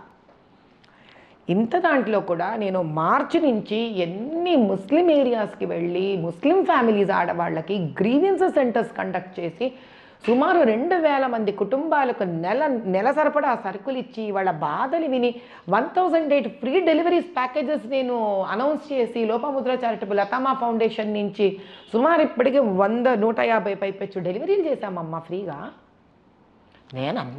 నాకు భగవంతుడు అదే అంటాను, ఎక్కడుంది హైందవత్వం? మన నడవడికలో ఉంది. 1008 అమ్మవారి పేర్లు ఏం చేశాను? 1008 అమ్మవారి పేర్లు కదా, చాలు 1008 గర్భిణీ స్త్రీలకు డెలివరీ చేద్దాం. 1,008 డెలివరీస్ డిక్లేర్ చేసేసా. I'm doing it. తోపుడు బండ్లు ఉంటాయి, ఆ తోపుడు బండ్లు ఏం చేస్తాం? రోడ్డు మీద పోతాం. ఆడవాళ్ళు ఎవరైనా పాపం కింద పట్ట వేసుకొని కూరగాయలు అమ్ముతుంటాను, మేము ఒక టీం తిరుగుతూ ఉంటుంది. కనిపెట్టామనుకో సర్ప్రైజ్గా వెళ్ళి వాళ్ళకి బండి ఇచ్చేస్తాం. చదువుకోవడానికి పిల్లలు ఉంటారు, రెస్లర్స్ ఉన్నారు ఆడపిల్లలు, 2 ఆడపిల్లలకి స్పాన్సర్షిప్ చేసాం. వాళ్ళకి షూసు, బట్టలు, వాళ్ళ పప్పిన్నర్ వేరు, వాట్ ఎవర్ ఇట్. చిన్న పిల్లలు కదా, బీద పిల్లలు. ఢిల్లీ స్పోర్ట్స్ స్కూల్ వెళ్ళేటప్పుడు మొత్తం కిట్ నేను ఇచ్చి పంపించాను వాళ్ళకి. ఏది చాత ఇప్పుడు క్రికెట్ టీము పిల్లాడు మొన్న వచ్చాడు ఒక ఓల్డ్ సిటీ నుంచి ముస్లిం బాయ్, వాడికి క్రికెట్ టీమ్ టికెట్ కావాల్సి వాడికి క్రికెట్ కొని ఇచ్చేసాము.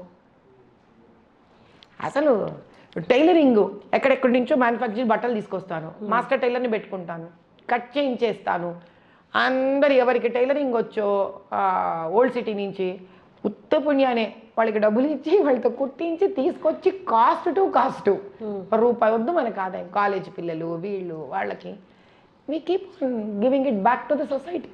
కానీ అమ్మా ఈ రోజుల్లో నువ్వు మంచి చేయాలన్నా కూడా అడ్డుపడుతూ ఉన్నప్పుడు మంచితనంతో పాటు నీకు కొంచెం పవర్ కూడా ఉండాలి అనిపించిన సిచ్యువేషన్స్ ఉన్నాయా? 100 సార్లు 1000 సార్లు అనంతం సార్లు అనిపించింది. Probably that is the reason that I may also get in to political career. ఖచ్చితంగా. ఎందుకంటే నేను ఆ విషయంగా వస్తే చాలా ఇన్స్పైర్ అయిన లీడరు నిజంగా చెప్పాలంటే మోదీ గారు. ఎందుకంటే బాహ్యంగా ఆయన చేసేవి అర్థం చేసుకోవడానికి ఆయన ధర్మ సిద్ధాంతాలను కూడా అర్థం చేసుకోవడం చాలా ముఖ్యం. అంటే ఇప్పుడు చిన్న ఎగ్జాంపుల్ తల్లి, గుజరాత్ యాజ్ అ స్టేట్ ఆయన గడిపినంత చీఫ్ మినిస్టర్ కాలంలో ఈరోజు ఆయన ప్రధానమంత్రి అయిన తర్వాత Gujarat is a major contribution of the taxes in the entire country. అంటే ఆయన రోల్ మోడల్ కింద క్రియేట్ చేసి దేశానికి ఇచ్చారా ఇవ్వలేదా? ఆల్ అపార్ట్ ఇచ్చారా ఇవ్వలేదా? అది ముఖ్యం. ఎక్కడి నుంచి నేర్చుకున్నారు ఇంత?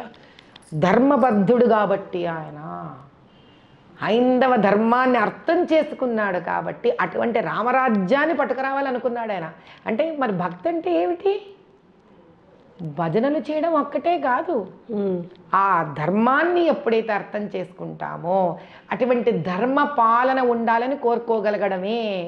ఇదివరకు రాముడు రాజ్యాలు, కృష్ణదేవరాయలు రాజ్యాలు, ఇప్పుడు పాలిటిక్స్, పొలిటికల్ లీడర్సు. ఏంటి తేడా? ఇంత ధర్మ సూక్ష్మాలు తెలిసి ప్రజలు సుఖపడాలనుకున్న వాళ్ళు ఎందుకు పొలిటికల్ లైఫ్లో వెళ్ళకూడదు? నా ఉద్దేశంలో వీళ్ళే వెళ్ళాలి, ధర్మ సూక్ష్మాలు తెలిసిన వాళ్ళే వెళ్ళాలి. అప్పుడు ధర్మపాలన వస్తుంది, రామరాజ్యం వస్తుంది. అప్పుడు యోగి గారు మనకు మంచి ఎగ్జాంపుల్ దానికి. ఓ రకంగా సన్యాస రూపంలో ఆయన, ఒక రకమైన సన్యాస రూపంలో మోదీ గారు. ఇలా దేశమంతా కూడా ధర్మ సూక్ష్మాలు అర్థం చేసుకొని, లోక కళ్యాణాన్ని అర్థం చేసుకొని, హైందవ ధర్మాన్ని అర్థం చేసుకొని 10 మందికి పెట్టే చేయి మనసు ఉన్నవాళ్ళు ముక్కు మూతి మూసుకొని జపాలు చేసుకోకుండా ధైర్యంగా రంగంలోకి దూకాలన్నదే నా విధి విధానం. మీతో చాలా మాట్లాడాలి కానీ టైం కన్స్ట్రెయింట్ వల్ల మాట్లాడలేకపోతున్నాను. నేను ఈ హోల్ ఇంటర్వ్యూ సమ్అప్ చేయాలి అంటే, నేను మీరు వచ్చేటప్పుడు కూడా ఒక కైండ్ ఆఫ్ ఒపీనియన్లోనే ఉన్నాను. కానీ మీ ధోరణి, మీ భావాలు ఒక రకమైతే, కానీ మీరు మొదలుపెట్టిన యాగం వినిన తర్వాత నా ఒపీనియన్లో చాలా మార్పులు వచ్చాయి. మార్పు అనేది ఏదో ఒక స్టేట్కో, ఒక కంట్రీకో, లేకపోతే ఒక రిలీజియన్కో సంబంధించింది కాదు. మార్పు నీలో మన స్వచ్ఛమైన థాట్స్ ఉంటే అది ఎవరికి అందాలో వాళ్ళకి ఏ రూపాయనైనా అందుతుంది. అంతే అంతే. ఈ యజ్ఞాన్ని కూడా అందుకే మేము ఈరోజే సంకల్పం చెప్పాను తల్లి. మళ్ళీ ఈరోజు ఎంత మంచి రోజో మీరు కూడా పిలవడం జరగడం నాకు చాలా ఆశ్చర్యకరమైన విషయం. ఈ రోజు నుంచి 6 నెలల పాటు భారత భాగ్య సమృద్ధి యజ్ఞం పార్ట్ 2 జూబ్లీ హిల్స్లో చెక్ పోస్ట్ పక్కన మాదొక స్థానం ఉంటే అక్కడ మళ్ళీ దేశం కోసం మళ్ళీ మొదలు పెట్టాం. ఎక్కడండి ఎగ్జాక్ట్గా? అంటే రావాలనుకున్న వాళ్ళకి మీకు మేము ఏం చేద్దామంటే ఒక మంది pamphlet with Google address, phone number మీకు మేము అందచేస్తాం తల్లి. అది చెక్ పోస్ట్ మీకు పెట్రోల్ బంక్ ఉంది కదా, పెట్రోల్ బంక్కి ముందు వీధి కానీ, పెట్రోల్ బంక్ తర్వాత వీధి కానీ, అక్కడి నుంచి మీరు వచ్చేస్తే నేరుగా మీకు యజ్ఞస్థలానికే వచ్చేస్తారు మీరు.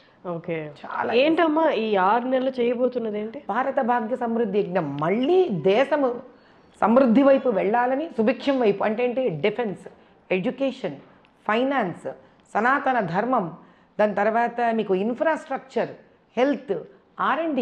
ఏదొద్దమ్మా దేశానికి? మనకి గొప్పతనం ఏంటంటే ప్రతి ఒక్కొక్క దానికి మనకి తద్వారా దేవుళ్ళు, దేవతలు దాన్ని బలపరిచేది అన్ని రకాల విధి విధానాలు మన దగ్గర ఉన్నాయి వేదోక్తంగా. ఇదే కాకుండా ఇటువంటి స్థానంలో పౌరుడు కూడా, అంటే ఒక వ్యక్తి కూడా అభివృద్ధి చెందాలి. ఇదివరకు కూడా నేను చెప్పున్నాను చాలా ఇంటర్వ్యూస్లో. గురజాడప్పారావు గారు చెప్పింది, దేశం అంటే మట్టి కాదో, ఈ దేశం అంటే మనుషులో అని. కానీ దేశం అంటే మట్టి మనుషులు ఇద్దరూ నమ్మే వ్యక్తిని నేను. I go to the next level. అంటే మన శరీరానికి ఉన్న అవసరాలు వేరు, శరీరంలో ఉన్న సెల్లుకున్న అవసరాలు వేరు. Cell also has to be healthy, your body also has to be healthy. కాబట్టి దేశం ముందుకు వెళ్ళాలంటే దేశం కావాల్సిన కోరికలు మనం దాన్ని భగవంతుడి నుంచి కోరుకోవాలి. తద్వారా ఒక వ్యక్తి, అతని కుటుంబము, ఆవిడ కుటుంబం కూడా సుభిక్షంగా ఉండాలని కోరుకోవాలి. They're all both inter related.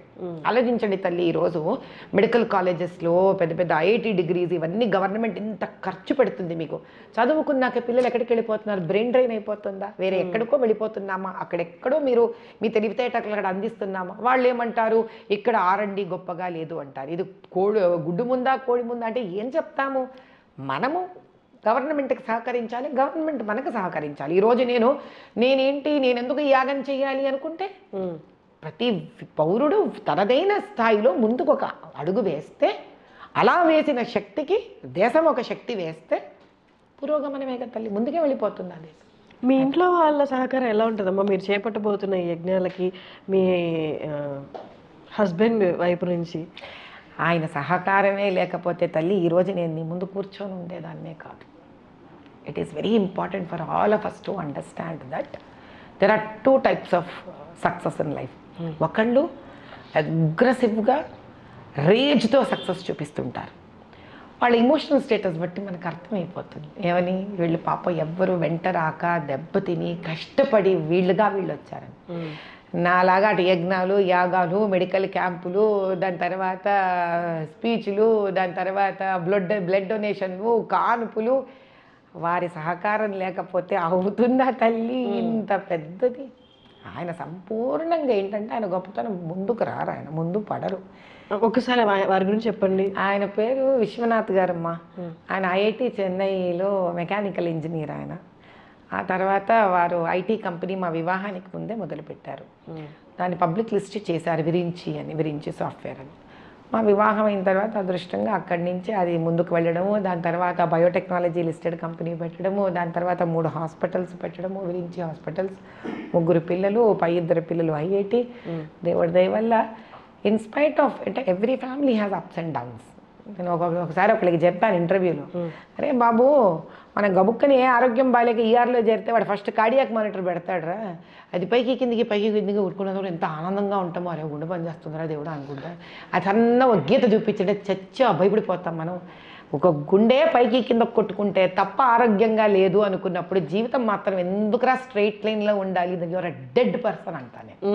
కాబట్టి ఒక కార్డియాక్ మానిటర్ కదా పైకి కిందకి చూపించడంలో ఒక గుండె ఆరోగ్యాన్ని తెలుపుతుందో, జీవితంలో కూడా ఒడిదుడుకులే ఆ జీవితం ఆరోగ్యవంతంగా ఉన్నట్టు తల్లి. We need to learn, we need to fall, we need to get up. Lopamudra ఫౌండేషన్తో మీరు ఆల్రెడీ చాలా సేవలు చేస్తున్నారు, చాలామందికి ఏవేవి అందాలో అవి మీ తరపు నుండి అందిస్తున్నారు. కానీ కొత్తగా లతామా ఫౌండేషన్, అది ఎందుకు స్థాపించాల్సి వచ్చిందండి? అంటే నేను ఒకసారి 10 మంది సన్నిహితుల మధ్యలో కూర్చున్నప్పుడు వాళ్ళ దగ్గర నుంచి ఒక చక్కటి సలహా వచ్చింది. ఏమిటమ్మా, హాయిగా లోపముద్ర చారిటబుల్ ట్రస్ట్ పెట్టావు, పెద్దమ్మాయికి ఆస్తి ఇచ్చేసావు, చిన్నమ్మాయికి ఆస్తి ఇస్తావు అని. అరే కరెక్టే కదా, పెద్దమ్మాయికి ఒక ట్రస్ట్ ఇచ్చాం, మా చిన్నమ్మాయికి ఒక ట్రస్ట్ ఇవ్వాలి కదా అనిపించింది. ఆస్తిగా మీరు ఫౌండేషన్లు ఇస్తున్నారా? అదే కదమ్మా మనం అందచేయాల్సింది. Exactly correct. కాబట్టి ఇద్దరు కొట్టుకోకుండా చక్కగా మీ బాధ్యత చిన్నమ్మాయికి లతామా ఫౌండేషన్ అని పెట్టేసి తద్వారా అక్కడి నుంచి ఓల్డ్ సిటీలో అక్కడి నుంచి అగ్రెసివ్గా ఒక 1008 కాన్పులే అవ్వనివ్వండి, గ్రీవియన్స్ సెంటర్స్ అవ్వనివ్వండి, రేషన్ పంపకం అవ్వనివ్వండి, కుక్డ్ ఫుడ్ భోజనాల పంపిణీ అవ్వనివ్వండి, ఏది చేస్తున్నా ఇప్పుడు లతామా ఫౌండేషన్లో అన్నీ హ్యూమన్ రిలేటెడ్ మానవ సేవ.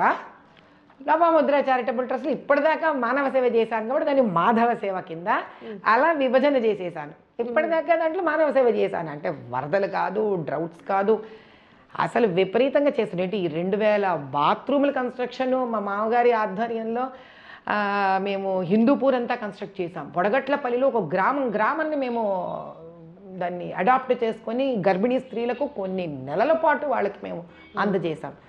విశ్వనాథ ఫౌండేషన్ అని అదొకటి ఉంది, మళ్ళీ మా మామగారు స్థాపించింది. ఇంకా ముందుకు మా అబ్బాయి దాన్ని టేకప్ చేయాలని కోరుకుంటున్నాను. 3 ఫౌండేషన్స్ అంతే మరి ఇవ్వాలి కదమ్మా. అలా ఇప్పుడు మాధవ సేవ అంతా లోపముద్ర నుంచి, మానవ సేవ లతామా ఫౌండేషన్ నుంచి. మావయ్య గారు పాపం వారు ఇంకా చాలా చేస్తూనే ఉన్నారు. వారు విశ్వనాథ, వాళ్ళ నాన్నగారి పేరు మా వారికి పెట్టుకున్నారు. వారి పేరు రామకృష్ణ పరహంస గారు, అది మా అబ్బాయికి పెట్టుకున్నాం. మా అబ్బాయి పేరు రామకృష్ణ పరహంస. సో అలా ఆ విధంగా తర్వాత వాడు టేకప్ చేస్తాడు అని ఒక అంటే ఆలోచన ఖచ్చితంగా నా మనసులో ఉంది. కానీ అది వాడు టేకప్ చేసేటువంటి సంస్కారం ఇచ్చే బాధ్యత నాకు ఉంది. ఆ విధంగా 3 పిల్లలకి 3 ట్రస్టులు. ఆడపిల్లలకి నేను చాలా పార్షియాలిటీ, వాళ్ళు అంటారమ్మ నీవంతా అన్న వైపు తమ్ముడు వైపు ఇద్దరు అన్నా కూడా నేను చాలా స్వార్థంగా ఇద్దరికి 2 ట్రస్టులు గిఫ్ట్. మీతో చాలా మాట్లాడాలనిపిస్తుంది, బట్ మన టైం కష్టం, మన వీడియో ఇంతే చేయగలం. కాబట్టి ముందు కూడా పర్టికులర్ సమస్యలు తీసుకొని లేదా మీ వర్క్ దగ్గరుండి చూపించే అవకాశం ఐడ్రీమ్కి కూడా కల్పిస్తారనుకుంటూ సెలవు తీసుకుంటున్నారు. మళ్ళీ కలుద్దాం. ఖచ్చితంగా చాలా మాట్లాడాలి మీతో నెక్స్ట్ వీడియోలో మేబీ. God's grace. తప్పకుండా తల్లి. ఇంత చక్కటి అవకాశం ఐడ్రీమ్ వాళ్ళు నాకు ఇచ్చినందుకు చాలా చాలా సంతోషం. తర్వాత కూడా మనం ముందుకు వెళ్ళేటప్పుడు మీరు నా కార్యక్రమాలతో పాటు మనం ఏరియా స్పెసిఫిక్గా తీసుకోవడం జరిగితే ఏమవుతుందంటే అప్పుడు వాళ్ళకి ఒక క్లారిటీ వస్తుంది. లేదా మీరు ఆడియన్స్ నుంచి ఏదైనా క్వశ్చన్స్ని మీరు ఇన్వైట్ చేయండి. ఆ క్వశ్చన్స్ కూడా 20-15 క్వశ్చన్స్ మీకు అయినప్పుడు తద్వారా కూడా మనం వాటిని చేతనైనంతలో ఖచ్చితంగా అన్నిటికీ నా దగ్గర సమాధానం ఉండకపోవచ్చు. నేను కొన్ని నేర్చుకుంటాను, నా దగ్గర నుంచి తెలుసుకున్నప్పుడు వాళ్ళు కొన్ని తెలుసుకుంటారు. ఖచ్చితంగా. Thank you so much. సంతోషం.